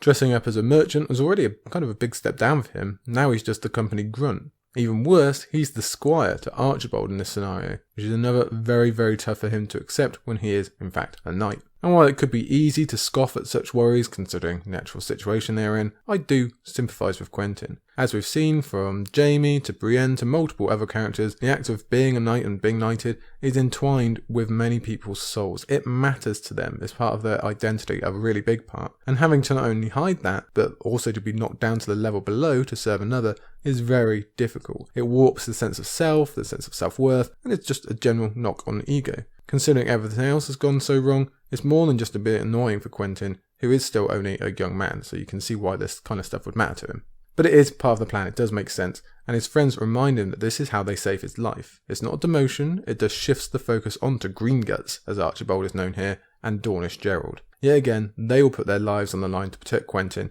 and to further the mission. Jaehaerys explains here. Arch is the best fighter of the three of us, Drinkwater pointed out, but only you can hope to wed the Dragon Queen. Wed her or fight her, Quentyn thought.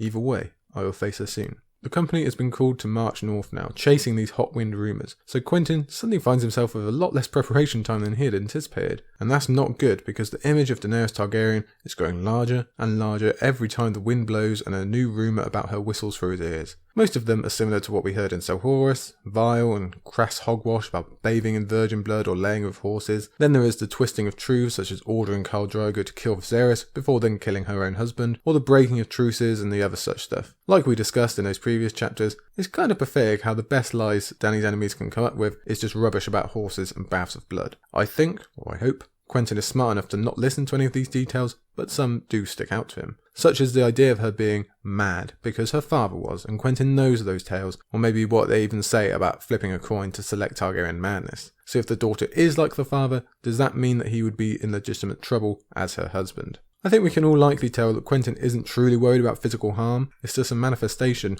of his overall nervousness about not only having to meet Daenerys, but marry her too. When they left, she was just some far-off legend, barely on the edges of reality. She's a whole world away, we'll deal with that later. And she was painted very much as a girl alone in the world, in need of him. Every step closer brings her actual legend more into focus, and Quentyn is realising that this is a woman larger than life itself. She has an entire continent swirling around her. She's done amazing things and been through unimaginable hardships, all while coming out on top. It's very, very similar to Tyrion's argument toward Aegon, actually. Quentyn is thinking to himself, who the hell am I to marry such a woman? Not only does he have like a tenth of the experience she does of the world in terms of war and politics and importance or even just self-reliance, let's also remember this is a guy with basically zero experience with women. He's kissed like one girl, that's it. Daenerys has already been married once, has met 100 men older and more exciting than him, and could pretty much have her pick of anyone in the world. And he's supposed to just go up to her and talk and propose? How in the world do you talk to someone like that when you are someone like Quentyn? Again, let's sympathise a little bit. This would be dreadful enough just to meet a girl so beautiful as Daenerys and have to speak to her. But when you add in the rest of the context and the fact his mission isn't to talk to her but to wed her, you begin to see why he paints his trepidation as worrying for his safety, because that's a bit more acceptable to him, that's a bit kinder to worry about. He's intimidated, straight up, and in all fairness, he should be. Wouldn't you be? I definitely would. I've been watching Last Christmas this week, and I was thinking how intimidated I'd be to meet Emilia Clarke, let alone Daenerys Targaryen. And like I say, she is like 50 times the person he is right now, despite being younger. That's not all Quentyn's fault, but the fact remains either way, and we're going to see the truth of that when they meet later on. These two just aren't on the same tier at the moment, or at least they're not close enough to bond very quickly in a high-pressure situation. If they'd had all the time in the world and there wasn't a war going on, who knows, but that's not the situation. And Quentyn will later admit just how it felt to actually go up and talk to her and make his proposition, so his worries are good instinctually. He is self-aware. Though he does do it in the end, so let's give him props for that. That was pretty ballsy. And I'd like to add, I don't think the intimidation is quite the same for Quentyn as it is for Aegon, in that Aegon was specifically worried that he'd be weaker or lesser than a girl and is uncomfortable facing a woman with this much clout and power and ability. I don't think that's the case for Quentyn so much. Those things do all intimidate him, but there's not like extra points of not liking this merely because she's a woman more powerful than him. He doesn't seem like that kind of guy. Perhaps it's because he's Dornish and has slightly more progressive attitudes. After all, he would have spent the majority of his life knowing he'd forever be number 2 to Arianne's number 1. And let's remember, all this would be intimidating in the first place, but he's also woefully placed extra intensity upon himself by declaring that this is the only way he can make up for the deaths of his friends if he's successful in getting her to marry him. So that's just really piling on extra weight there. Quite silly from Quentyn, actually. To avoid thinking of those worrisome future prospects, Quentyn turns back to his recent past in Astapor, a place so vile it is sure to distract from any other worry, and now we learn why. The Red City was the closest thing to hell he ever hoped to know. The Yunkier had sealed the broken gates to keep the dead and dying inside the city, but the sights he had seen riding down those red brick streets would haunt Quentyn Martell forever. Those lines alone are enough to feel haunting, but George gives these descriptions of what Quentyn found as they charged through the city that I'm not going to read you here. But there's rivers literally filled with corpses, starving children fighting in the street, an impaled priestess, and fires everywhere. Makes the whole place seem like the rotten fruit that it really was. We really do get a vivid picture painted for us here, and what it represents is basically the last days of society. The entire structure of humanity has been eaten away until there are no more rules. People died in befouled streets, children starved, and the whole place burned to the ground as if it had been sacked, although most of the damage has actually been done by its own citizens, by its own people. It's an awful image, and obviously is a very heavy weight for poor Quentyn, or for anyone, to bear, to witness. We remember what an awful place Astapor was when we visited so long ago with Daenerys, and we can easily think to ourselves that this city earned its fate because of what it did to countless unsullied and other slaves over the many centuries. And you know what? That's fair, isn't it? This is a place of great evil. No wonder it basically transformed into a hell on earth. But then George gives us specific examples of children and priestesses suffering, and it becomes another Theon rule example. We wanted bad stuff for Astapor, but this, when everyone suffers despite the fact not everyone is guilty, even if the majority are. Either way, it really does stick out with you as something just completely chilling and horrible. This is an awful description George gives us here. It really does bite right through. I wonder if it is also supposed to be a symbol of what can happen when you let dragons out, as this was the first real place to feel their frame, even in the very slight way that they did.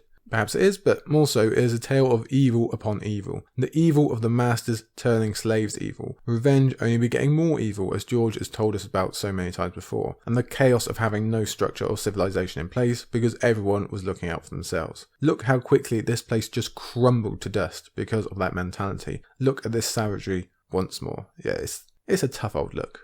Anyway, everyone wants to leave that mess behind, so let's leave it in Quentyn's memory for now. It's back to the present, back to the business of marching north, as Quentyn informs Archibald of here, playing his role as the squire. In amongst this, we also get the note that the three of them had to abandon their gold and armour and their names back in Volantis in order for this plan to work. There's a small sacrifice given what their friends lost and what Quentyn will lose, but it's still another loss and something else they've given up in this grand mission of theirs. And no doubt they had some pretty cool armour amongst them, but that's gone. They're just part of the Faceless now. So off the Windblown march after the declaration of the Tattered Prince, and the three of them cheer along so that they can't be accused of not playing their parts. But here is where the tension rises, and we get this real sense of kind of like spy noir being behind enemy lines type vibe, type drama, as Quentyn tells Jaehaerys that they need to do it soon. That kind of sentence is capable of generating great tension on its own, even if we do already know in an overall sense what it is. But when you are surrounded by thousands of soldiers who would kill you if they knew, when you have to whisper in a foreign tongue and hope no one near you can understand, and when you have to wear these false smiles even while you sweat, it definitely makes the chapter more interesting for us.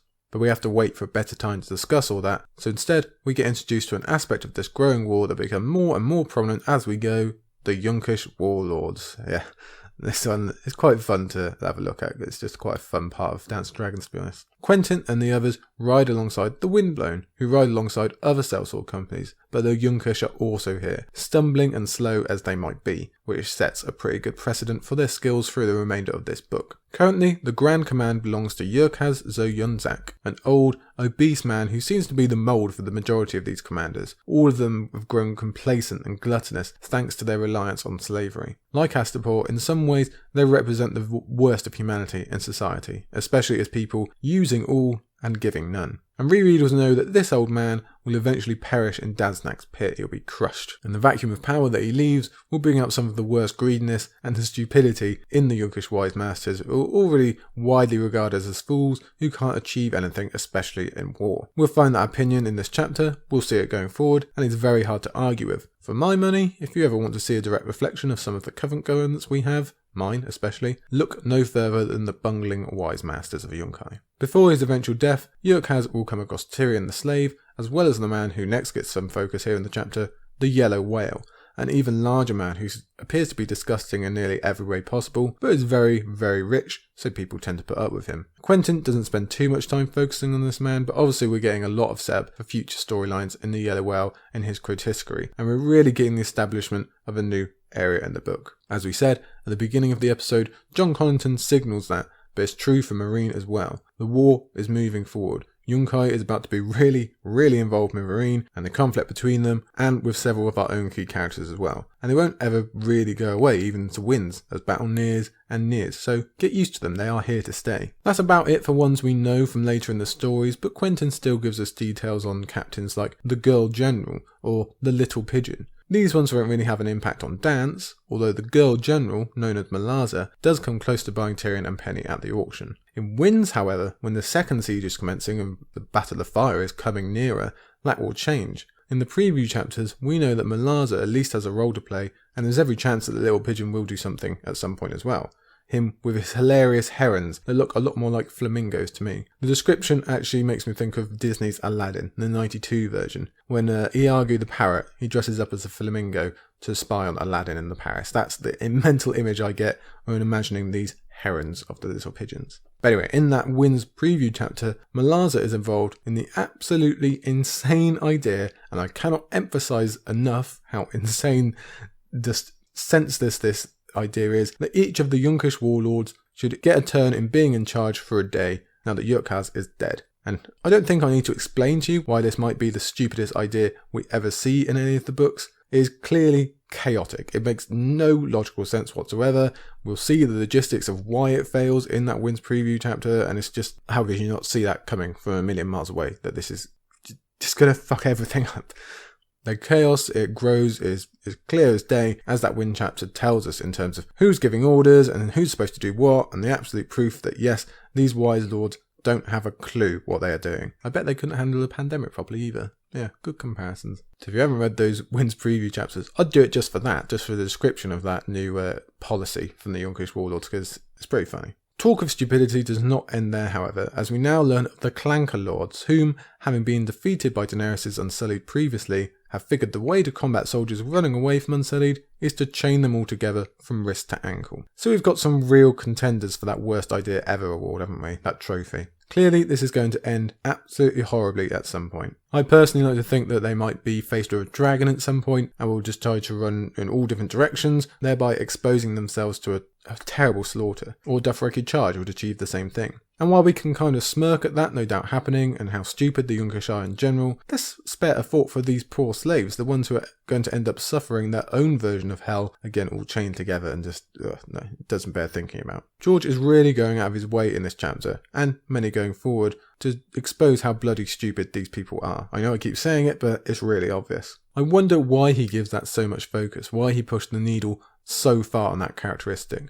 It could be a comment on how they literally bring nothing to the world but slaves, their evilness and arrogance and laziness has just worn away anything resembling actual use or competency because they've become so over-reliant. But I also think he's just trying to outright annoy us, and Daenerys as well. All that most of us readers want is for Dany to get out of this place, deal with them all, and head on to Westeros. But she can't. She has to keep dealing with them, and half the time they even seem to be winning. Now much of that is because she's already standing on quicksand in Meereen and the ones she's got to deal with inside, but even so, they are just rubbish, and Dany is so great, and it just annoys us more than anything, because they are clearly not on her level and this is so far beneath us. So as you can hear, if that is George's mission to annoy, he succeeded with me at the least. We get some more names of more foolish commanders. Some of them will show off their ineptitude later on in wins when they get their chance at being a boss for a day, and some won't, some will just fade into the background. Pudding Face is one that stands out, especially in relation to the Windblown. Lord Wobblecheeks will get some attention. But the general point is not just George setting seeds that he can pull out later in the huge battle to show how quickly things are disintegrating and how much of a role chaos is going to play.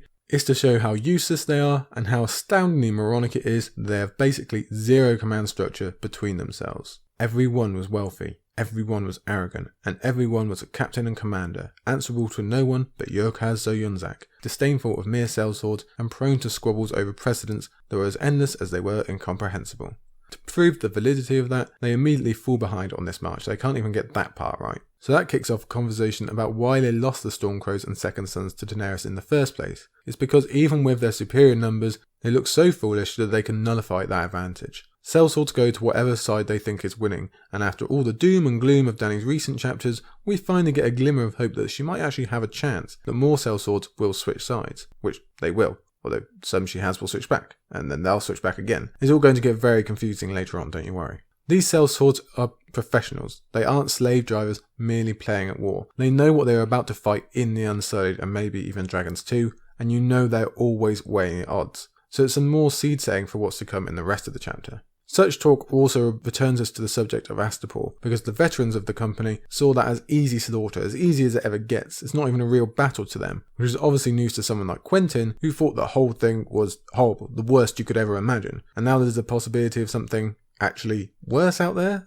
No thank you. To cement that opinion and fear, we're now taken on our second leap back into the recent past, as Quentyn lays out the day they actually had to attack Astapor. You get the sense George wants to play around with this view on things, because for all the wars and battle scenes we've witnessed, we've never really been in the POV for someone experiencing their first full battle out there on the front lines. Tyrion is really the only exception, but he was not only a lot older, but also in command as well. At any rate, we've not seen it for a while, and haven't actually had a first-person view for any of the battles in Essos, so George takes his opportunity to show off exactly what that feels like to a young boy and Knight of Summer.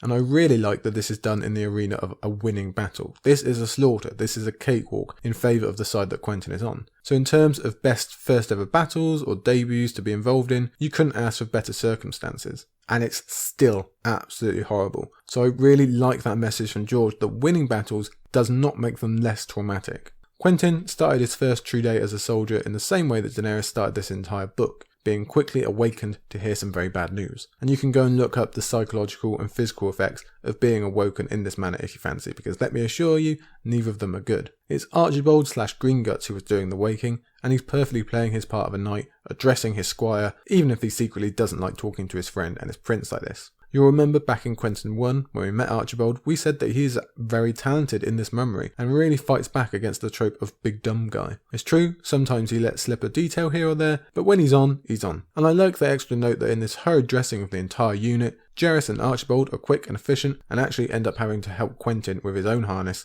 even though their played roles suggest it should be the other way around.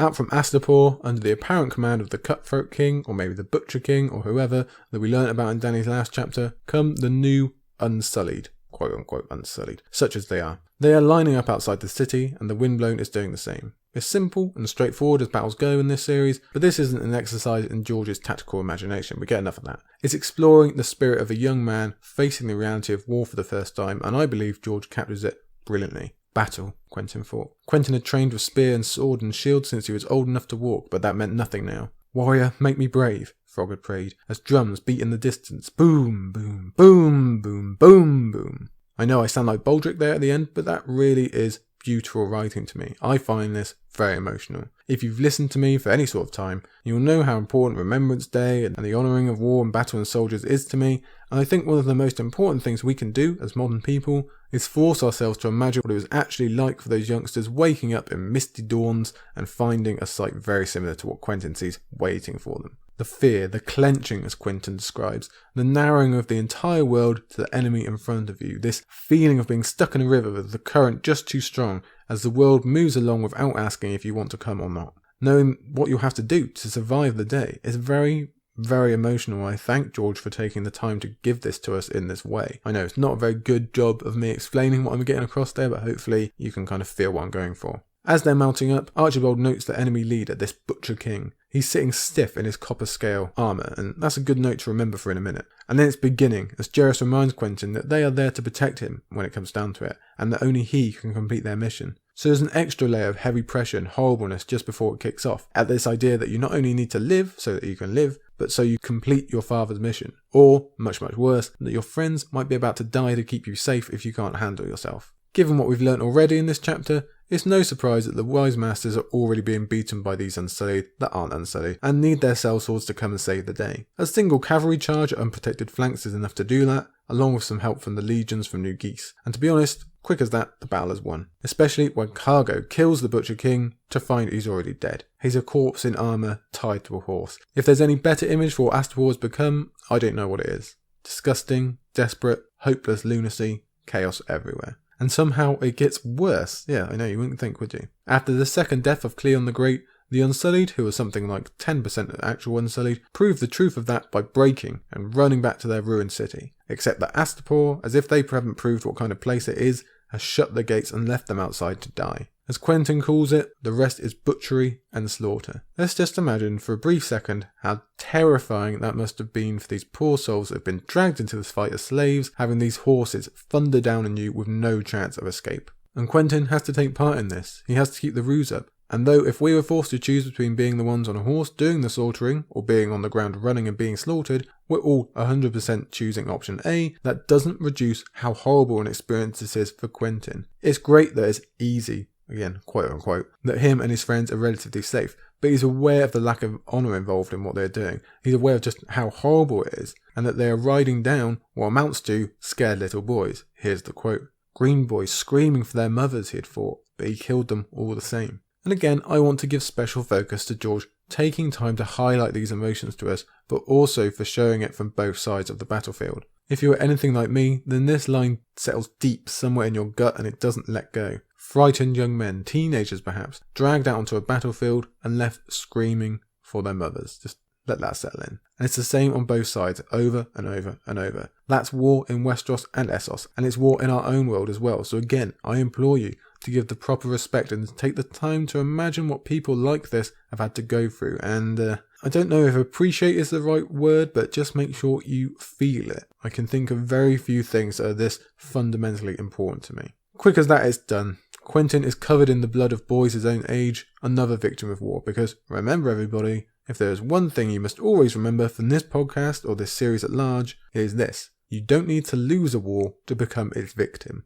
For further reading on the subject, I might suggest a little book called A Feast for Crows. But that was then, and this is now, as Quentyn reminds us that the danger has not passed. They are riding towards another battle, a much more dangerous one, and one they not only need to survive, but actually get onto the other side for. Hence, Quentyn and good old Jaehaerys meet at dusk and plan the next part of their journey, one that brings a whole new difficulty. Like we discussed earlier, physical uncomforts are one thing. He's not used to them, but he can make his peace with them for the larger goal. And this is the part they all just hoped to put off and didn't really think about back in Volantis. This mark against Quentyn's personal honour as a man, a knight, and a Prince of Dawn. As he says, What must come next was plain betrayal. You are choosing to become a Theon. No, there are no emotional bonds like that situation, but your word is your word, and it means quite a lot in this society if you're about to break it. And anyway, we shouldn't discount emotion entirely. Obviously, it's not a Rob Theon level thing, but you are leaving men behind to go and fight for you, maybe die in your place. It's easy, prior to signing up, to imagine leaving a faceless corporation that means nothing to you. But now you've met the men, you've slept next to them, you've ate with them, fought with them. Well, Quentyn says it better than me. The Windblown were not the sort of companions Quentyn would have chosen, but he had crossed the sea with them, shared their meat and mead, fought beside them, traded tales with those few whose talk he understood. These are real people you are now abandoning. They're not faces at all. They are humans just the same as you. And by being in an armed force with them, you've already formed this unspeakable bond that is very, very hard to describe. If you've had teammates of any sort in your life, as I have, you'll know what I'm talking about, and that's obviously no comparison to actual warfare. I'm currently reading The Last Kingdom by Bernard Cornwell, and obviously a large part of that is about war and being on the front line, etc. And I recently saw a quote that would fit well here. It's this: "Fighting next to a man in a shield wall forms a bond as tight as love." So you can see what I mean about this indescribable bond that has already manifested, and now you are actively choosing to leave them in the lurch and facing a much more dangerous battle without you. That is very difficult to allow yourself to do, and apparently Archibald is going to find it the hardest out of the three of them, which I think is a pretty nice compliment about him actually. But the ultimate goal remains in Daenerys, and she cannot be ignored. If she truly is coming, they need to act now, because Quentyn cannot allow himself to take up arms against her under any circumstances. That is both a death knell to his chances of completing his mission and to his own honour code. He wants to go now, Jaehaerys wants to wait, and there are arguments for both, but the danger remains clear and constant whenever they go. If they run and are caught, their best outcome is losing a foot. And it's here on this page, while they're thinking about the people they're surrounded by, that we get our first mention of Pretty Meereen, who is a very interesting character indeed. Now perhaps we should save a true look at her for later chapters when she becomes more of an active character rather than just someone included in a list, but I think we as a fandom find her intriguing anyway. She's dangerous, she's fairly unique in this world of sellswords. She obviously has one hell of a backstory, and Quentyn is always very wary of her. She always represents tension and danger. I personally think one of my favourite things about her is later on, when they attempt the dragon thing, she runs because even someone as badass as her isn't that much of an idiot to try and steal a dragon. But this is also a character perhaps bolstered by fan theory as much as anyone else. In this case, it's Joe Magician's famous posting on Reddit about Pretty Meereen being the version of Brienne that we would have got if the 5-year gap had gone through. Now, it's been a while since we spoke of the 5-year gap, but it just fits damn perfectly. If you haven't read that, I implore you to. After the horrors of Feast and the ending there, you can absolutely see how pure, wonderful Brienne could have been hardened into this terrifying shell, this warrior who's abandoned the lies and dreams of knighthood to sell her sword instead. There's the pretty versus beauty connection, and it just all fits. So if you're unaware, you should definitely read that. And again, I'll post the link. So 2 Joe Magician links for you in one episode, lucky you. But like I say, more on Pretty Meereen as we go later in the book here. For now, Quentyn agrees to wait until after Yunkai as Jaehaerys suggests, but it turns out fate is playing a large role in this game also, as, just 2 days later, the 3 of them are summoned by the Tattered Prince himself. Clearly that raises their hackles, and their confusion as well, when they attend their commander to find that the other Westerosi have also been summoned.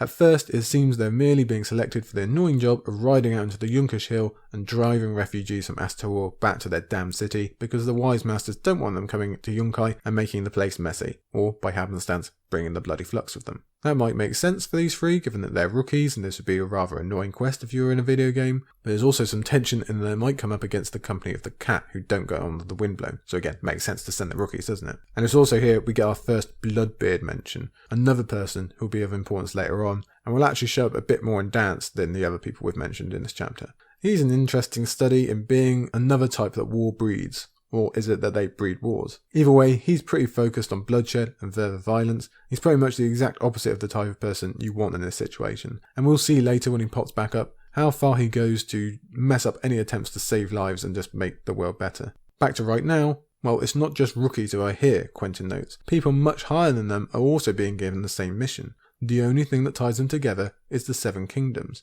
And it's Dick Straw who is the one to pose this as a question, and the Tattered Prince answers with the truth of this fake mission. Go around Yunkai, then head for Meereen, and then turn your cloaks over to Daenerys Targaryen. Quentyn Martell almost laughed aloud. The gods are mad. We know adventure stinks. It's full of bad luck and woe and defeat, but every now and then the pendulum's got to swing the other way, and it just so happens that this time it does at the best possible moment imaginable. Quentyn would never have been able to dream of this opportunity falling to his lap. The thing that felt so bad is now being commanded. He's not betraying, he's following orders to a point, staying true to both Daenerys and the Tattered Prince both. Again, up to a point. Even better, they won't be chased as deserters, and they'll basically be riding with an armed escort, so you can't really ask for better circumstances. And also, if we're talking about the names that get dropped, I really like this Lewis Lannister guy, the golden-haired company archer. Is he a Lannister, do you reckon? The name certainly fits, the hair certainly fits. We've never really heard of any Lannisters being good at archery, but you never know. I don't know if he's going to become important later on, but very interesting. Anyway,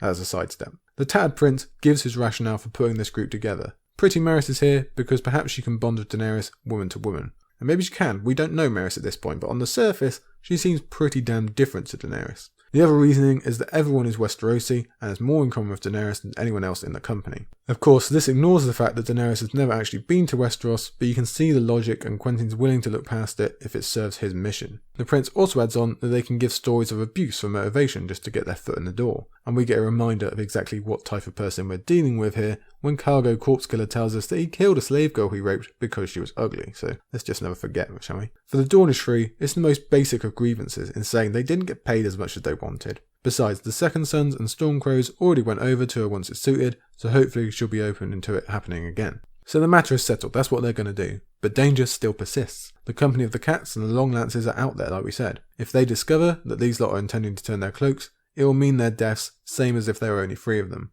And while yes, I mentioned that there was an aspect of safety in going with others who know the way and can fight with you, eventually there is still an extra level of betrayal to be done. And now instead of slipping away from thousands, these 3 have to slip away from 20. 20 who speak their own tongue and will be focusing on them a lot more. So danger is still the name of the day. Leave it to the big man to end on a higher note. So, this is Sweet Frog, a dragon hunt. It's happened in the luckiest, most unimaginable way, but Quentyn and his friends are on their way to the Queen again. It's a short chapter, but again, it's one I'm really appreciative of in terms of that look at the reality of war on both sides. And it's also just super, super important for setting up all the moving pieces in this next act of the war. We get, 20 odd names for the first time here, all with roles large and small to play in the future of Meereen and everyone involved. This really opens that window much wider than Jon Con did, so it's a really enjoyable, useful chapter overall. As with Jon Con, we actually have to savour Quentyn while we can. If you thought 20 chapters was a lot between his first and second, we now have to wait a staggering 35 chapters until his third. Meereen and the surrounding area will be a very, very different place by then. For example, Daenerys will already be gone. She'll be off on Drogon. The war will have ended and then restarted again. So it's very difficult to imagine at this point in the book. Of course, the caveat is that unlike Jon Con, Quentyn and friends will be borrowing from other people's chapters instead. First Daenerys and then Barristan. He actually has a few appearances and major parts of his arc happen in other people's views. So that's a bit of a change for us in the last 2 books at least, because that kind of thing used to happen all the time in King's Landing, but not so much recently. So it's not a complete departure, but it'll be a long, long time until we're back with Quentyn's mind again. And ironically, when we see him again, he'll be back with the Tattered Prince once more, making decisions on what to do in a post-Daenerys world. And I think you know to what I refer. So there you go, that's our second, that's our middle chapter, that is Quentyn II. That means we still have 1 remaining and it happens to be our longest one of the day, so we should probably get to it. It's also one we've been waiting for a long, long time and I'm glad to finally be there. Let's get on with our last of the day, The Wayward Bride / Asha 1.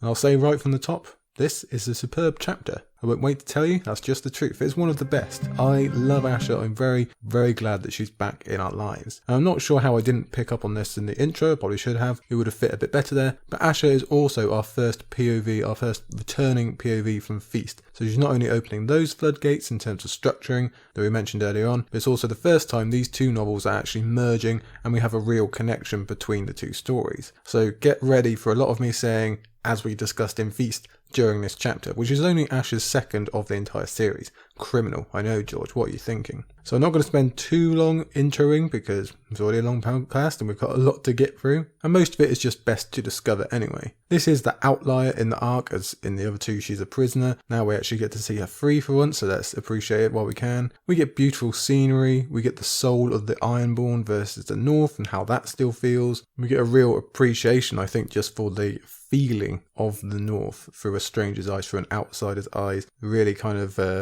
give that a personality and see that waging war against Asha. And speaking of waging war, we have a truly brutal battle to offset Quentyn's easier one that we've just discussed. We'll have a major moment in the Northern War that really flings us forward in plot progression at the end of this chapter. But like I say, most of all, we have Asha, finally.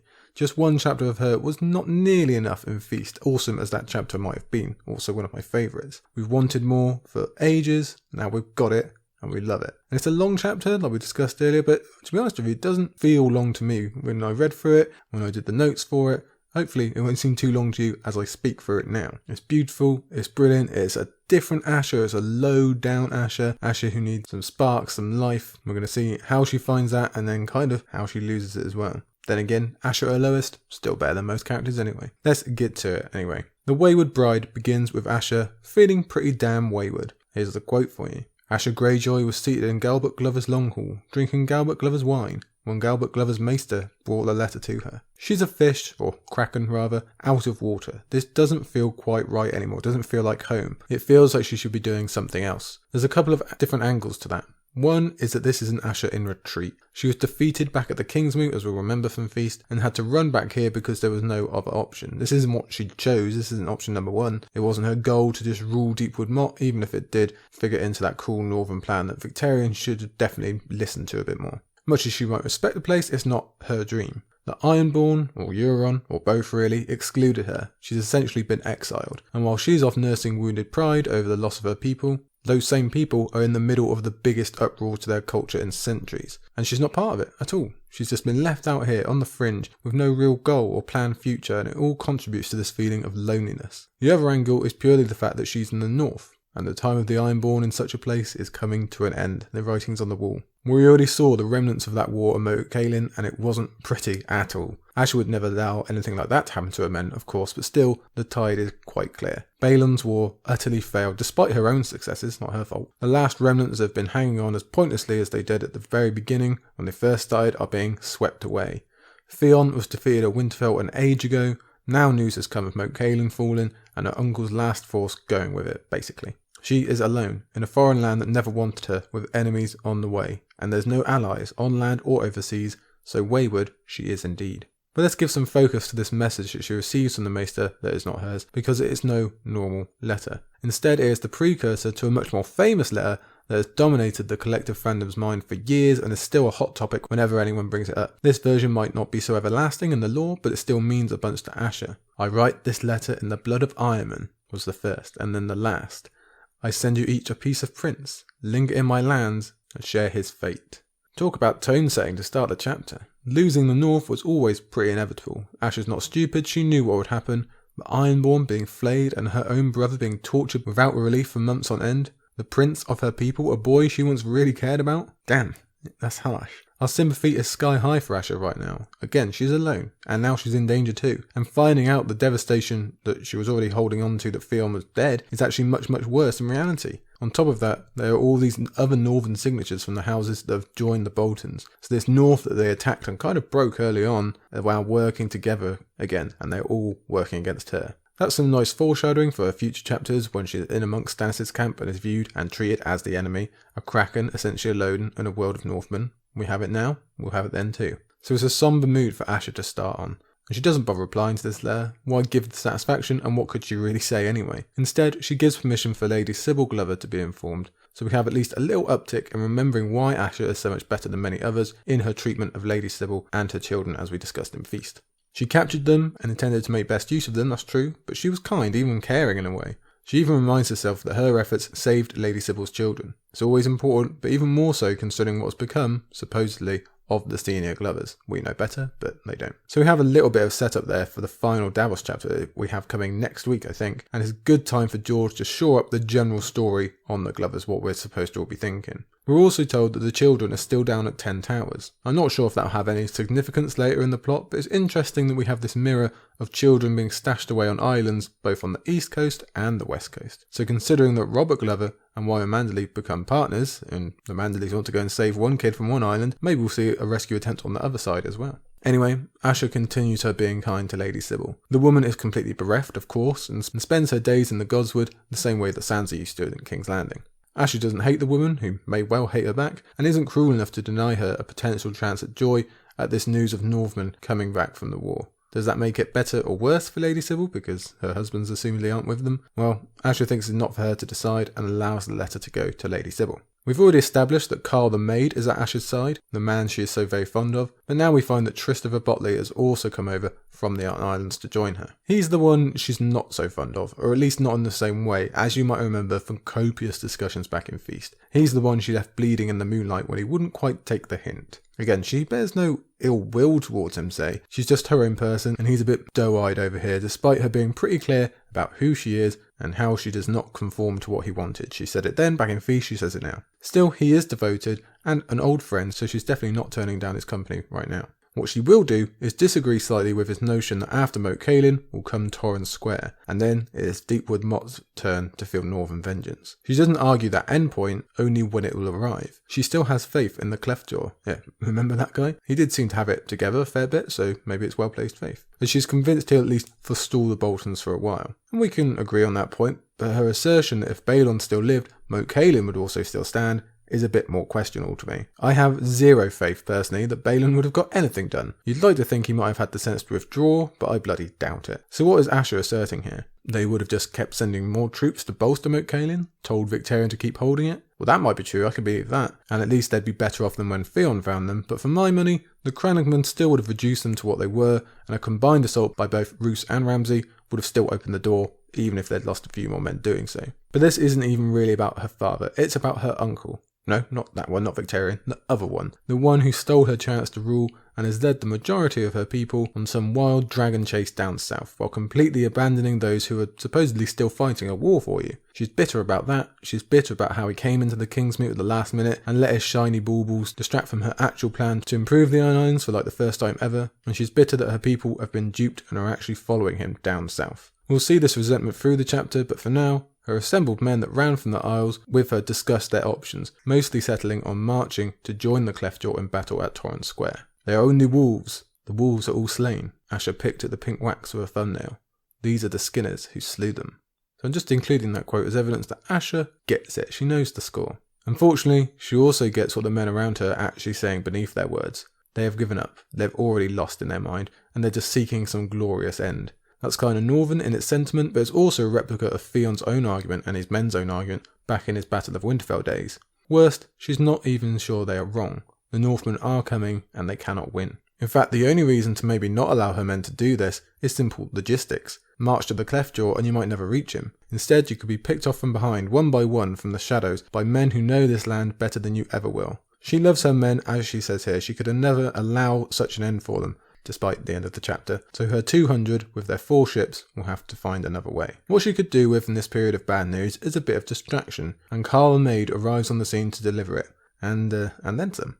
As sex scenes go in A Song of Ice and Fire, this one is a bit more forward, shall we say? Yeah, we'll stick with that. Which is obviously intentional by George, given that Asha is so confident in her sexuality and allows it to be part of the personality that it is, but what's important for our purposes is that she does get some slight separation from all these many bothers of her mind. For a little while, she can just be herself, doing what she loves with someone she loves. Of course, unfortunately, it only lasts so long. After all the fun times that she has with Carl, she's back to remembering what's become of her family. The fact she technically has a husband that she never chose and would loathe, and that she feels so impotent about it all. So why not reminisce on better times instead? When winter is on the horizon for everyone, I'm not sure why there isn't more thinking back on the days of summer, but Asha leads the way here as she so often does, as she spoons Carl while he sleeps, thinking of how he's grown in front of her, how back when it had started everything was still very much the status quo in the world. Not perfect by any measurement, but it had that intact feeling, you know what I mean? Ever since Robert died, everything has felt broken. We've seen that across the board, and it's never been remade since. Let's just imagine a Westeros where you can sail from the Iron Islands to Lannisport and then maybe pop into Old Town down south just because you fancy some peaches. Do that now and you'd face death a dozen times and see enough devastation for a lifetime. But we're not thinking of now, we're remembering happy times where that did happen, which makes them as worthy as any. So Asha lives for a few moments in the birth of this relationship that she enjoys more than the others, and gets to show off just how miles and miles ahead of the rest of the world this pair are in terms of healthy relationship roles. A woman spooning a man? A woman desiring a man with hardly any beard hair? A woman being the initiator sexually? It's unheard of in many ways, unfortunately. It's basically scandalous on the Islands, but Asha is comfortable in herself and with him and in who they are together. It's this wonderful moment of vulnerability that George decides to share with us. And it's not an out-and-out requirement. We could have easily had this chapter without it and not noticed. But instead, George gives us another side to this woman that we've seen being hard or cunning or just damn cool and pretty brave as well at the Kingsmoot. Instead, we get this different side. We've seen her be emotional and kind as well, but not quite like this. So it genuinely feels like George is sneaking in this little gift into such a dark book in general. It's not often we get to see a POV of any sort enjoy a moment like this, is it? And some of it is, of course, a goodbye. It's the last chance for such a meeting before Asha's arc changes forever, not that she knows that, before she has control of her life stolen away, and Carl does as well. She believes death is coming via the Boltons, so we'd best live in the time remaining, and she's definitely doing that. There's also this note about how he would have always been too lowborn for her to marry, and were Asha a different character, we could have accused her of being rebellious against her father, but that would be an insult to her, Carl, and their relationship. She isn't doing this to get back at Daddy. She's doing it because that's what she wants. He's who she wants. And thinking on that, Asha decides to coax him into round 2 so they can live life together just once more. And even if George is a bit more direct in his language, thanks to this POV, I'd say this is one of the more romantic moments in the entire series, for me. Top 5 at least, to be honest. And that's all wonderful. But when Carl makes a chance comment of her being his sweet queen, she's reflecting on that loss again and she's back to being wayward. We can see it in her restlessness, or the fact she constantly refers to it as Galbert Glover's bedchamber, never her bedchamber, not even the bedchamber. That's how this chapter opened, with Galbert Glover's maester, Galbert Glover's castle, etc, etc. And she even sees it in the very land that surrounds her as she opens the shutters. The moon was almost full, the night so clear that she could see the mountains, their peaks crowned with snow, cold and bleak and inhospitable, but beautiful in the moonlight. Their summits glimmered pale and jagged as a row of sharpened teeth. The foothills and the smaller peaks were lost in shadow. And I've got to say, this sounds like an absolutely beautiful landscape that surrounds Deepwood Motte, but perhaps that's just the Skyrim player in me. And Asha can appreciate that beauty, she can see it, but it's not hers. Her soul doesn't live in trees. She's a seagirl. And that sea that she loves so much seems on the edge of her very reach, close enough to know it's there, but not close enough to really be able to feel it, and that stings. It just feels wrong, in the same way the Starks end up missing snow and proper winds, etc. The air's wrong, the ground is wrong, she feels wrong. While looking north, Asha happens to think on Stannis Baratheon, and briefly wonders if some alliance can be worked out there, but she's smart enough to know that that is never going to happen. Not after her crimes against the North, not after Stannis already having a personal history of the Ironborn, and not with Stannis just being Stannis. So, rather ironically, she thinks he will only be another enemy that could come even if the Boltons weren't. Maybe she should have thought that a bit more. But those other enemies are coming, she believes, which leads Asha to give us a detailed tour of Deepwood's layout and defences, which is the kind of thing we always find very, very interesting, and some of this knowledge will turn out to be useful in a moment. It's a strong castle, she says, after she's done proving it to us. And you can tell there's a little hint of inner pride at the fact that she had taken such a strong castle for herself. She might lose it again now, sure, but that doesn't invalidate winning it in the first place. She also thinks that, when it comes to it, she will have her death be the same as her life, of her own choosing. She continues the mental inventory taking by thinking on how she only has 4 ships from her original 30, and again shows off how balanced she is, how emotionally intelligent, when she refuses to condemn those who walked away from her, knowing that they were technically just obeying orders, just obeying their king, while she decided to run. So we get a little bit of information from Feast and a mini flashback to fill in the gaps that weren't supplied back then. It's hard to recall now, it being so long ago, but we had no idea what happened to Asha at the time. Did Euron get his hands on her? Was she chained up somewhere? It was incredibly worrying given the multiple looks we get at Euron straight off, imagining what he might have done if he had caught her. She might have even been shipped to a terrible husband, but luckily not. And that's because of this intervention that Roderick the Reader had back in the day, as he steps in as soon as the Ironborn begin chanting Euron's name. The memory is ringed with shame for Asha, and you can imagine the kind of protest that she would have brought up originally. She knows it was the correct choice now, but that still doesn't erase the shame she feels as a warrior. And Roderick, in this flashback, being cool and smart as he is, told her to get out now while she still can. There's no time for doing more recruitment drives or rallying your people again. Half your men would have gone anyway, and this whole thing is legit, you have no complaint. Here, I have a book on the subject. Yes, classic Roderick. We love him, don't we? But for now, the point is, you gotta get out of here quickly.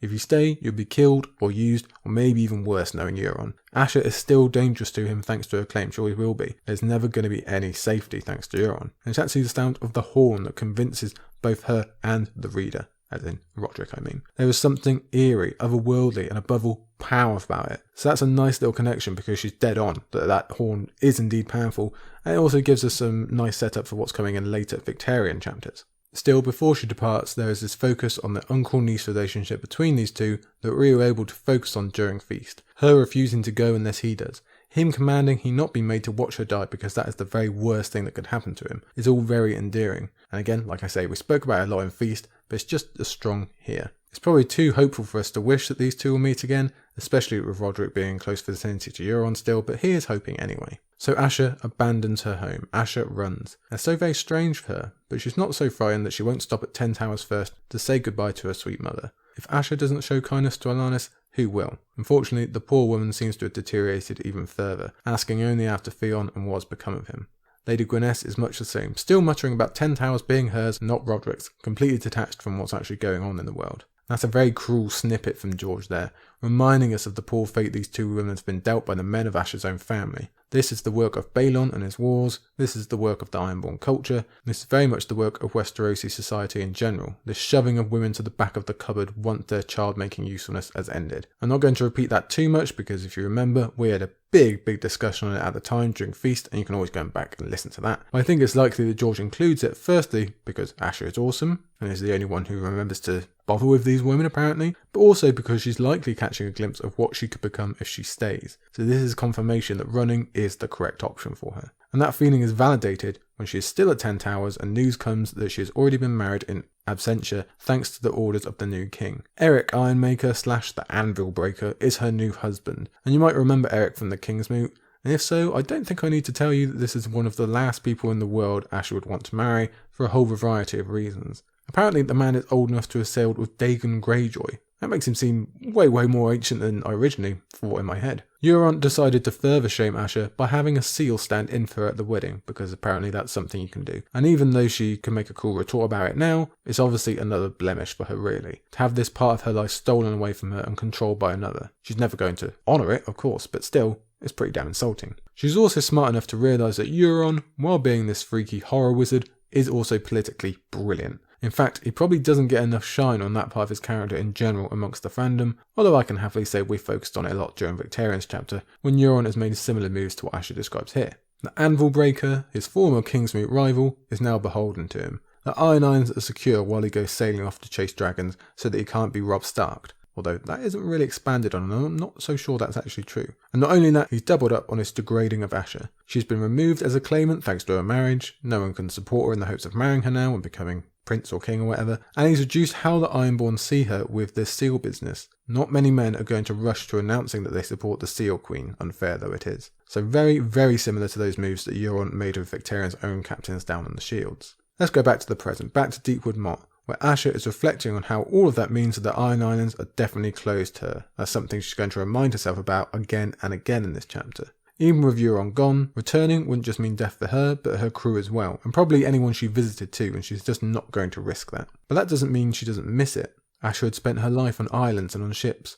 The sea was never silent. The sound of the waves washing against the rocky shore was in her blood. But there were no waves at Deepwood Motte, only the trees, the endless trees. Again, we have this wonderful language and powerful imagery from George, where he doesn't just get across what Asha sees, but what she feels. The sea is in her very soul, and she misses it so much. With so many of us being in lockdown, I imagine we can all relate about our own passions that we're missing. I know, I certainly feel that way. And feeling passion in the sea means feeling an absence of it in those trees. She says they talk a language that she doesn't understand. There's few better ways of getting across how much a stranger she feels, how she's not supposed to be there, especially when we know of certain people who are supposed to be there in the north, but aren't, who can talk to trees a bit or something close to it. Really, this is what Theon and Tyrion have both described about feeling when they visited the Winterfell Godswood.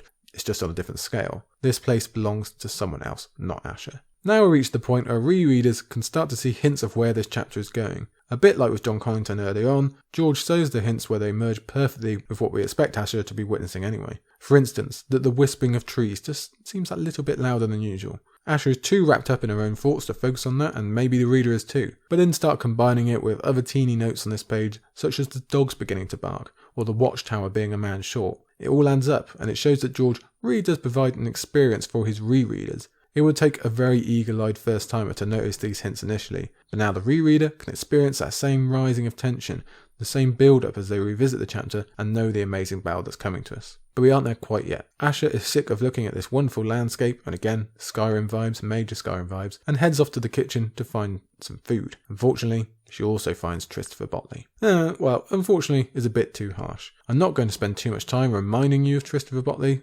because I've pretty much covered it earlier, but again, we spoke about him plenty in Feast, and you'll recall the guy does have some delusion problems, maybe some maturity issues, and definitely some cloth lodged in his ear when it comes to actually listening to Asha. But he's also a pretty good guy in general, I think most of us agree. Definitely better than most. He does adore her, he did champion her at the Kingsmoot, and he's given up all of that now to come and support her here, even though he had at least a claim to Lordsport after Euron drowned Sir Wayne Botley. But then again, half his lands have already been given to House Winch, and Christopher's uncle has actually been awarded lordship. Still, he could have made an attempt, couldn't he? Instead, he's turned his back on all that for her.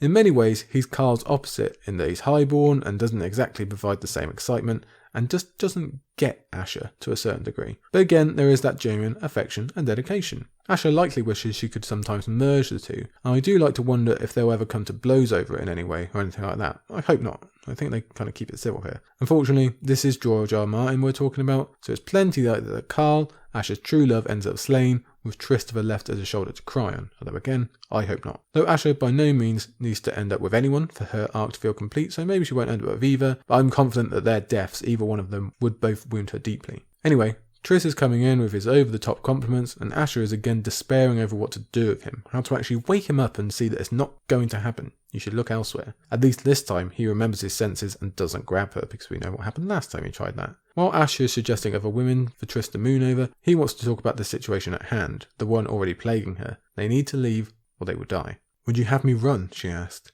"I would have you live. I love you." "No," she thought, "you love some innocent maiden who lives only in your head. A frightened child in need of your protection." "I do not love you," she said bluntly, "and I do not run." So we get a repeat of what we had from their interaction in Feast, Asha knowing full well that Triss is in love with the idea of her, not her herself. It's that kind of old chestnut, so we get some more Asha wisdom as we always do. But here we actually see some rare Asha folly as well, so we get both sides of the spectrum in one quote. "She will not run," she says, when told it's thou death. Do we not remember a time long ago, about 300 leagues from this very spot, when someone said the exact same thing to her? Yes, there was a day when Asha stood in Winterfell and put all of her Asha wisdom on display when she told her little brother Theon he needed to run or die. His response was that he would die, and we pretty much all agreed that that was a proud, vain, foolish decision that made no sense. Winterfell could not be held, and there was no use having it anyway when they were so far from the sea. But he was too proud of his taking of Winterfell in the quest for Daddy's love, and he couldn't bear to let it go. Asha herself thought these exact same sentiments. She thought, what a moron. But now the situation has flipped. Now she's the one who took a castle by herself. Now she's the one who'd be worried about reputation and pride if she were to retreat, what her own men might say about her, how she would look to the world. Now she is the one not listening to words she knows are true about the pointlessness of holding on to such a place.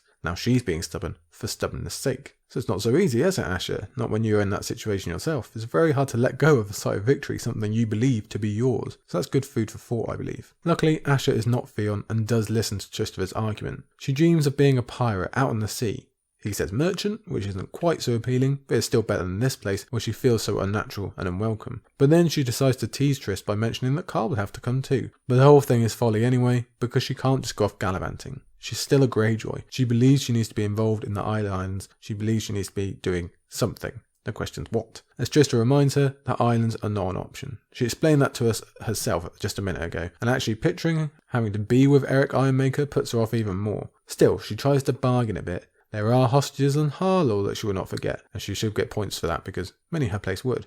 And there's Sea Dragon Point. Remember how I won Sea Dragon Point and all its murder? stones and stuff. You can't blame Asha for clinging on. All that she's done and won, and this is how it ends. She's trying to find some victory to make this all worth it, or heck, just something to aim for, instead of all this sitting around and doing nothing with no target or purpose. I think we all agree Sea Dragon Point is not the place to base such hopes, but we can understand why she cooks up this little dream of her own mini-kingdom on the point, even if logistics and reality are kind of sparse for a few paragraphs. Somewhere in her mind, she knows that's not going to happen. She's kind of just dancing around it like it's a stage of acceptance. Christopher successfully manages to argue her off that point so that she refocuses somewhere else, but unfortunately, she lands right back on Pike as she nurses dreams of sparking a mini-rebellion. At least this idea is a bit more founded in logic. She's dead on that Euron didn't make everyone happy. The Black Tides might come to her. Harlaw again always supports her. Maybe even the Damp Pair would be interested in the enemy of my enemy is my friend type of idea. All very solid logically, but unfortunately incorrect, especially on the subject of Aeron, who is apparently missing.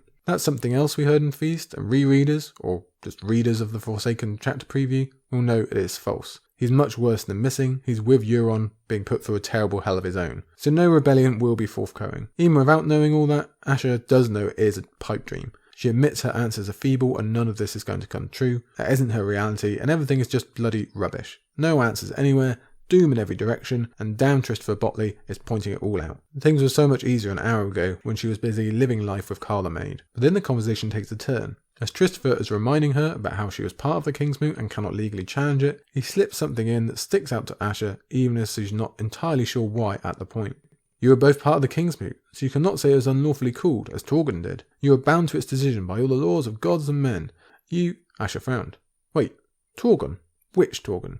Torgon the Latecomer. On Asha's request, Triss fills in the story of Torgon Grey-Iron, the king's son who was off raiding when his father died and a Kingsmoot was called. Uragon Goodbrother snuck in there and got himself crowned, quick as you like, and then Torgon came back, citing that the Kingsmoot wasn't official seeing as he wasn't there, led an uprising against Uragon, and got himself the throne back before ruling for 40 years. Asha took Triss Botley by the ears and kissed him full upon the lips. Christopher must have felt pretty blessed beyond recognition here. It's like all his dreams suddenly came true at once, and Asha likely feels exactly the same, just on a different subject. This is divine intervention when she needs it most. A chance, a spark, a mic drop moment if we ever have one. It's unlikely that I need to relate to you what Asha is thinking here. I actually thought we got a little more groundwork for this in Feast, but apparently not, I did check. Hence why Asha hasn't thought of it before. Torgon was a king's son who wasn't at the Kingsmoot and someone unworthy took his spot. Theon is also a king's son who wasn't at the Kingsmoot and someone unworthy took his spot. So if we need further comparisons, well, let's just look at the names. Torgon isn't a million miles from Theon, is it? And Uragon is even closer to Euron. But now we see that George's timing matters, as he ties us back to the chapter beginning, as he so often does. Being reminded of this historical anecdote would have just been another punch in the gut if Asha had heard it a few days ago when she believed Theon was dead. But he's not dead. Flayed and tortured, yes, in who knows what state, but alive. Which means there's a chance, however minuscule, there's a chance to restore Theon, dethrone Euron and restore her family's name. There is a chance, and she's so desperate for such, she's even happy enough to kiss Christopher. This is what she's been waiting for, a purpose, an aim. Again, I say, just a chance, that's all she wants. But what a shame that George is writing this book instead of someone else. This moment of hope and a new plan just so happens to come at the exact wrong time, as the war horn sounds and the entire chapter leaps from emotional analysis to exciting battle. But before we get to all the action, let's just hold back. I know it's difficult, but let's just hold back and take a look at this Theon the Latecomer theory. I'm sure it's been discussed in many places, and some of you might be quite familiar, but what do we think here on the Isle? Before we get to the likelihood, is this even an appropriate ending for Theon and Asha should it work? I'm thinking probably not. I just don't see Theon ever getting that capability back or being comfortable in that role. And beyond that, does he even have the skills to rule? I say no. He's never displayed anything close to that. In fact, he was a disaster. And we might feel more empathy for him now, and he might have grown up a little bit. He's definitely not the arrogant ass he was before, but that doesn't automatically guarantee leadership skills. On top of that, I don't really buy the Ironborn ever being able to fully accept him again. They didn't before, and the only reason they might now is if Euron leads them all to disaster, and they tire of his cruelties, which is perfectly likely, and they just see Theon as a lesser evil. Okay, that's fine. If they are looking for a legal out, and Theon suddenly appears from nowhere, maybe they'll embrace him, but in general, not so much. Especially after getting himself captured and tortured for years, and being a captive of hated Stannis as well. That might not be fair, but it is very keeping with their Ironborn and their valuing of what they call strength. It's also not a great idea politically. Theon is still universally despised across the realm for what he did to Robb. Even if it's publicly revealed that Bran and Rickon are alive somehow, he's still got a huge list of crimes, and to many he's just going to always remain the turncoat. And that's not who you really want representing your kingdom and dealing with other politicians, is it? Now, if he's used purely as a tool to legally get the Isles out from Euron, and then abstains for Asha or names her his heir or something, I could get on board with that, but I think it's all moot anyway. I don't think we'll ever see it happen. Both as a matter of circumstance and just for thematic fit. Both of them are up in the north, as per the end of this book, stuck in the midst of winter with a huge battle looming, and oh yeah, they're both captive. To put this plan into reality, they have to both not be executed or sacrificed by Stannis, not die in the battle, be on the winning side of the battle, and then persuade Stannis to give up his highly valuable prisoners so that they can go and take control of a rebel state in the 7 kingdoms he's trying to conquer. And also, don't die from winter in general, or if the others come too soon. So that's all a bit of a stretch for me. You have too many dominoes that need to fall. I suppose if Stannis is victorious overall, and Euron is being a pain for him, Stannis might seek a way to destabilise his rival by sending back the 2 Greyjoys, but that seems unlikely to me as well. We'll look at it as Stannis winning the battle and getting shunned by the North in favour of Rickon or even Jon. Let's just imagine for a moment. Do we think either of those two are giving Theon and his sister what they want? It just seems too unlikely for me that we'll even get so far for this to be an issue. It serves its purpose here to wake up her Asha a bit, and maybe it'll do the same in the future if she ever believes there's a chance, or maybe she can even eventually go home and just declare that they have to do the whole thing again because Theon was alive at the time, and therefore invalidated it regardless of what actually happened to him by then, but again, it's unlikely. Remember, at the end of this book, and from what we get in Theon 1 of the Winds preview chapters, this seems to have disappeared from Asha's mind once she actually meets her brother again. Whether that's because she's seen what he's become and knows he'll never be accepted, or just thinks they're never going to get the chance, we can pretty much decide that for ourselves. In that preview chapter, she's actually arguing for Stannis to execute Theon in front of the Heart Tree, which is a pretty big crimp in the plans of making him Theon the Latecomer, isn't it? We're skipping ahead in the Asha arc here, but that's likely due to her experiences of the March to Winterfell and seeing people being burnt alive, which is what Theon is facing at that point. And therefore, she's trying to save Theon from that death, at least, given that all he's been through. So it definitely seems the plan is gone from her mind for now. Although, if you want to throw a spanner in the works from the Winds preview chapters, in the Forsaken chapter, Aeron makes a point of saying that Asha and Victarion will never rule the Iron Islands. But he doesn't say Theon. And that's probably because he thinks Theon is dead, but this is George, and it's the kind of signal he likes. But to that I'd say maybe the idea of Theon ruling will exist again, I just doubt we'll ever actually see it. And the biggest reason for that is Theon himself. I don't think he would actually want this, and if he did, it feels like it'd be going against a lot of the point of his arc in terms of what he's learned. I think we mostly agree that Theon will want to pay for his crimes in some way. He already does by the end of this book. Whether that is via Stannis' blade in front of a Heart Tree, or just staying in the north, or helping to restore Rickon, or defending Winterfell from the others, or what, don't know. Going home to the Iron Islands doesn't seem to address any of that. I don't think it hits on him learning about how he should have focused on the Starks and their acceptance over the Ironborn in the first place, or how much of a mistake that all was. Maybe it's supposed to be a go forth with all we've learnt type thing and make the world a better place, but that just doesn't sit right with me. I think Theon is tied to the North, Bran, and ultimately Winterfell and House Stark. Now maybe something important happens with this Heart Tree, and Theon's life somehow winds up binded to Bran, and Bran is the one who goes all wise and knows Euron needs to be stopped thanks to Bloodraven or something and sends him off. That I can get on board with, but I feel like I've taken us down a bit of a massive rabbit hole with this huge cool battle just waiting politely for me to finish. So let's get back to the chapter and the Battle of Deepwood Motte, superb as it is, shall we? So Asha has just rocked Triss's world with a kiss, but unfortunately he doesn't get to ask the how or why, because Asha has just heard the war horn and knows that there is danger out there. She doesn't know who it is, but she doesn't really care.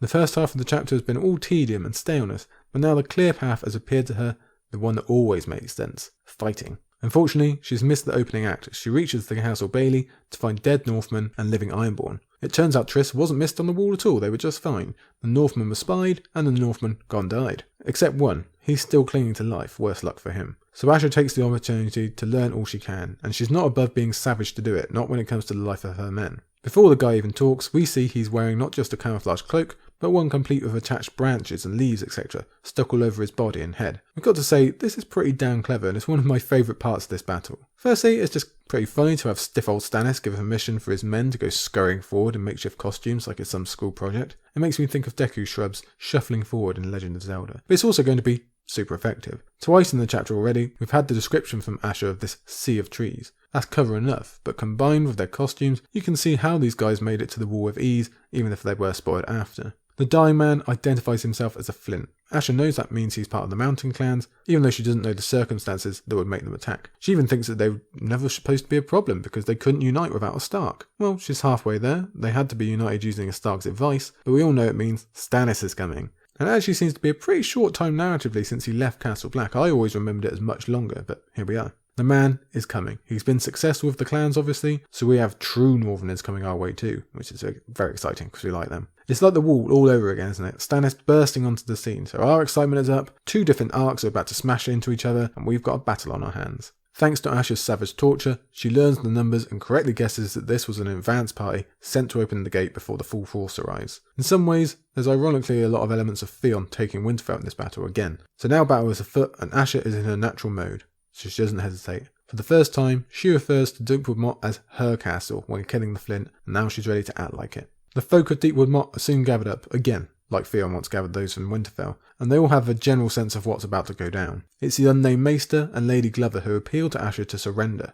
They are both genuinely aware that Asha could have been so much worse, and they're willing to admit that to get the children back. Lady Sybil would exchange anything, say anything, but I think she is genuine in recognising Asha's sense of honour. We sympathise with Lady Sybil and her missing children, but Asha's brains show through again. She's well aware that she could become a prize, as she eventually does, along with some of her relation and her men that have important names, but the grand majority would die or be sent to the Wall. Interesting as it might be to see how Jon would handle a bunch of Iron Men showing up, Asha displays amazing leadership even now, with the enemy bearing down on them, by insisting that her men have the right to choose their fate, so you can see why they love her so much. She lays the choice out plain: surrender and beg, or fight and hope. And these are the Ironborn, so I doubt this was ever a question in their mind. Carl the Maid is first to answer by drawing a sword, and now they're all doing it until the watchman's horns sound again. It's a good job they were quick selecting a choice, because the fight has come. Asha sprints up the nearest watchtower, stretching up above the trees as if we're that lonely guy on Yavin 4. There, Crom, who apparently is one hell of a lookout, points out that the forest itself has come alive and is moving towards them. Thousands of people in these tree costumes all shuffling forward. And I'm surprised to hear that Asha was told tales of the children in the forest in her youth. It doesn't seem like that sort of thing would have spread to the Iron Islands, but that's quite beside the point right now. This land that was so unwelcoming to her at the beginning of the chapter, that rejected her, seems to have banded together to show her just how unwelcome she is and to cast her out. It looks like the actual North is coming for her. Such dramatic resonance will have to wait though. We need a plan. There are thousands coming, much more than she has, so picking the battlefield is even more critical than usual. The forest itself is a bit of a no-no.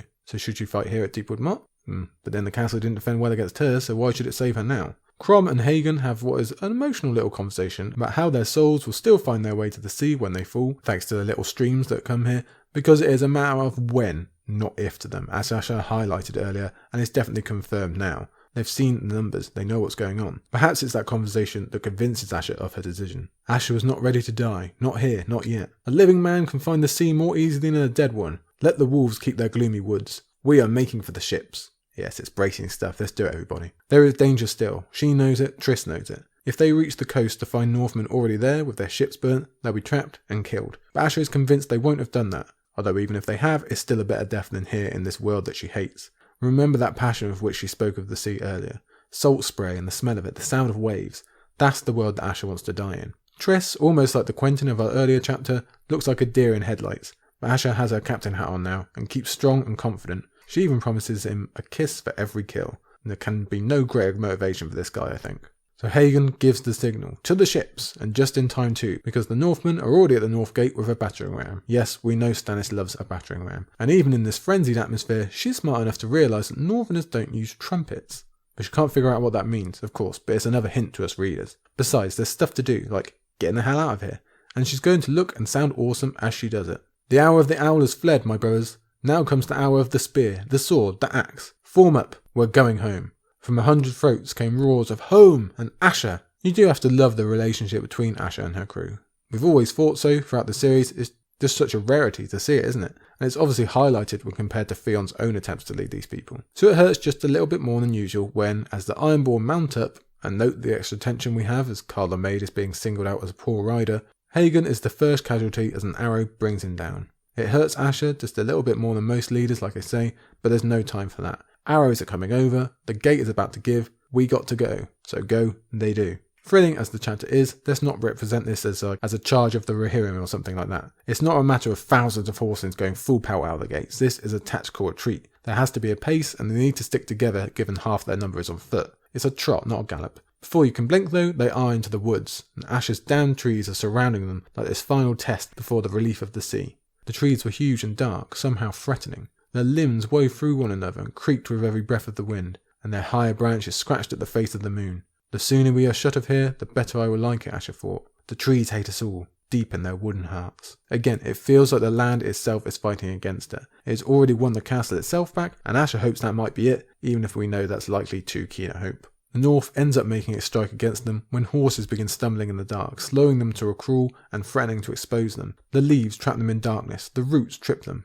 Bloody North. So Asha has more decisions to make. Push forward and maybe lose a few people, light torches and expose themselves, or wait for sunrise and hope for the best. Given how close we are to dawn and wanting to save as many as possible, she chooses the latter, and George stretches the tension out that little bit longer because we all sense a true fight is coming at some point. Hagen's daughter, likely awash in grief and terror for her own life, seems to want to live life while she can, as Asha did with Carl earlier. She tries to enlist Triss, but is rejected, so she goes off with six-toed Harl instead. That seems like an odd note in the middle of a potential battle, but I think it's superb for showing how bloody frightening this must be, camped in the middle of a dark forest, knowing the enemy could be upon you any moment, wondering if you'll ever see the dawn, so why not go for it and try for one more happy memory. Asha has those exact wonders about Carl and her beloved Black Wind, but again, she wonders about purpose and direction, until now, with the first brief respite since she first thought of it, she confirms the plan she fought with Christopher Botley. She could turn merchanter, as Triss seemed to want, or else make for the Stepstones and join the pirates there. Or, I send you each a piece of prince, she muttered. That thought seems to be cursed somewhat. Every time it appears, the Northmen turn up, and it's no different here, as the head of Rolf the Dwarf, whom Asha had sent to scout, is thrown into their camp. That's the spark, and next comes the explosion, as Asha realises her mistake. The enemy didn't like torches either, but they never needed to. They could still move through these woods that are theirs, and much faster than them as well. This is their land, not hers. It's the same as Northmen trying to fight Ironborn on the sea. Unfortunately, battered is here. Then the trees erupted all around them, and the Northmen poured in howling. Wolves, she thought, they howl like bloody wolves. The war cry of the North. Her Ironborn screamed back at them, and the fight began. Yet George knows how to get the blood flowing, doesn't he? This is one of my favourites. He continues that theme though, by almost detaching us for a paragraph of chilling overview about how this is no movie script. There's no glory or beauty in this fact. There's nothing cinematic, and certainly not so easy as riding through a broken enemy like Quentyn did. No, this is a down in the trenches, down in the mud type stuff. It's just a pure fight scrabble for life, with neither side being prepared to give up. It's fought in near darkness, where you're as likely to trip as you are to fight a duel. It's muddy, it's brutal, it's horrible, and what a description we get. Ever since we've met Asha, we've known that she's cool, suave, smooth, and a damn hand with axes. She's even shown us a few examples, but now we finally get to see how truly dangerous she really is. And no joke, she's one of the best fighters in the series. You can't convince me otherwise. She dispatches 3 men immediately, one with a throwing axe, one with a dirk to the stomach, the third with a dirk to the throat. She goes for a fourth, but Carl the maid beats her to it, coming to her aid when he thought her in trouble. Carl stood over him, with his long sword dripping and moonlight shining in his eye. Damn, again, the descriptions in this battle, superb. There is Ironborn success elsewhere as Grimtongue shouts out his kills in a tribute to Gimli, while Christopher Botley shows his true worth as he gallops around dealing death. You see what the kid is capable of if he thinks he'll get a kiss out of it? He might be king of the Iron Throne if he thought he'd get him Asha. Asha does kill a fourth, and then she begins to lose count herself as the shadows keep coming and Asha just can't resist laughing at the madness of it all. The battle goes on, slow and terrible. Again, not cinematic in the slightest. It's drawn out and painful. It's brave men crying for their mothers again. Yeah, we get that punch in the belly twice today. Thank you, George. Exhausted, she and Carl are nearly impaled on a spear together. And Asha is so tired she thinks that might actually be a good end, until Cousin Quentyn saves her, and then Cousin Quentyn dies for his trouble. Hagen's daughter returns to the scene, both naked and running. We don't need to point out what that probably means, although it might also mean that Six-Toed Harl is likely dead. 2 Northmen are pursuing the girl, and Asha continues to be amazing by summoning the strength to take one of them out with an axe. When he fell, Hagen's daughter stumbled to her knees, snatched up his sword, stabbed the second man, then rose again, smeared with blood and mud, her long red hair unbound, and plunged into the fight. That's a good a scene for depicting the grittiness and passion of it all as any, but it drags on and on, all tired brutality and blood. Asha is exhausted, likely malnourished and definitely dehydrated, but still going forward even though her mind is slowing. She's lost her tryst and her Carl. Her beloved dirk is gone. So are her even more beloved throwing axes. Somehow she's ended up with a sword, although the confusion is such she doesn't remember how. Dawn is coming, so this has clearly been going on for hours, and she's nearly dead on her feet. But she is not done. A final Northman comes out of the tree, shouting obscenities because he doesn't want to fight a woman. Asha's spirit remains defiant, but her body does begin to betray her. Exhaustion begins to win as she backs away, doing all she can to avoid the Northman's axe. In the end, it's the land that she hates and that hates her back that causes Asha's fall. She trips in the roots of a tree, bloody trees, suffering the ankle injury that will plague her for the rest of the book. She's hit in the head and goes down hard, and thinks this is the end, this is her death. But at least she fought until the end. A trumpet blew. That's wrong, she thought. There are no trumpets in the drowned god's watery halls. Below the waves, the merlings hail their lord by blowing into seashells. She dreamt of red hearts burning, and a black stag in a golden wood, with flames streaming from his antlers. To Asha, it means nothing. To us, it's the same as what we saw at the end of the Wildlings at the Wall. Stannis Baratheon is here. His northern campaign has truly begun. He's clearly won the mountain clans, he's just taken Deepwood Motte, and it seems he has defeated the Ironborn from the north as he wanted. Jon Snow's advice worked, of course, and now war is truly beginning. It's that next phase feel all over again, just like we said at the beginning of the episode. But what of Asha, this amazing woman that we're so lucky to be back with? Well, that's not great news. She was defeated in the end, though not due to a lack of veracity or effort. Can we say that stopping for camp was a mistake in hindsight? Well, perhaps. But I'm sure they would have been caught by the Northerners anyway, and probably even less ready to defend themselves than if they had a chance to set up camp. Their only true hope was the coast, and still the Northerners might have caught them, so I think Asha was screwed either way. At least she fought the way she wanted to, though. But her cause is ultimately done. A lot of her men are dead, the ones that survive will be taken away from her, including her 2 key men, and she'll now spend the rest of the book as a prisoner, which is bad enough for someone like Asha who really cherishes and uses her freedom, but she's also going to be a prisoner in a horrible, deadly storm where failure and death await you every day just like these damn trees, and there's people that also want to burn you. So this was our last glimpse of that free Asha in this chapter, but what a glimpse it was. She lived life to the fullest, she made love, she led her men, she found inspiration again, and she fought amazingly. What a day it was for her. As for where Asha's arc will end up, well, we have 2 remaining chapters and they're pretty evenly spaced out with about 20 between each. They are going to be really important, not just for seeing how Asha is doing, but she'll also take on major responsibility, like a really, really important role in this book, for showing us what's going on with Stannis and the Battle of Winterfell. And you have to guess she's going to continue playing that role when the actual battle comes and wins, because who else is there? Only Theon. So it seems like we're going to split that major event between these 2 siblings, unless Jon suddenly turns up, or more likely Bran witnesses it through the Heart Tree. I could see that. And a quick note on the 2 guys, we shouldn't forget them, Carl and Triss. They have survived, although we don't know that right now. And even more importantly, they will eventually be reunited with Asha. So that's pretty awesome after what she goes through on the march. I'm very, very interested to see how that all works out as well. This kind of little, well, I don't know if it is even a love triangle. Let's just call it a triangle. Like I say, I'm very invested in that. Aside from all that though, I find it quite difficult to guess Asha's endgame, but I look forward to finding out again. As for this chapter, it's one of 2 halves, the tedium and stagnation at the beginning, followed by the frenzied action at the end.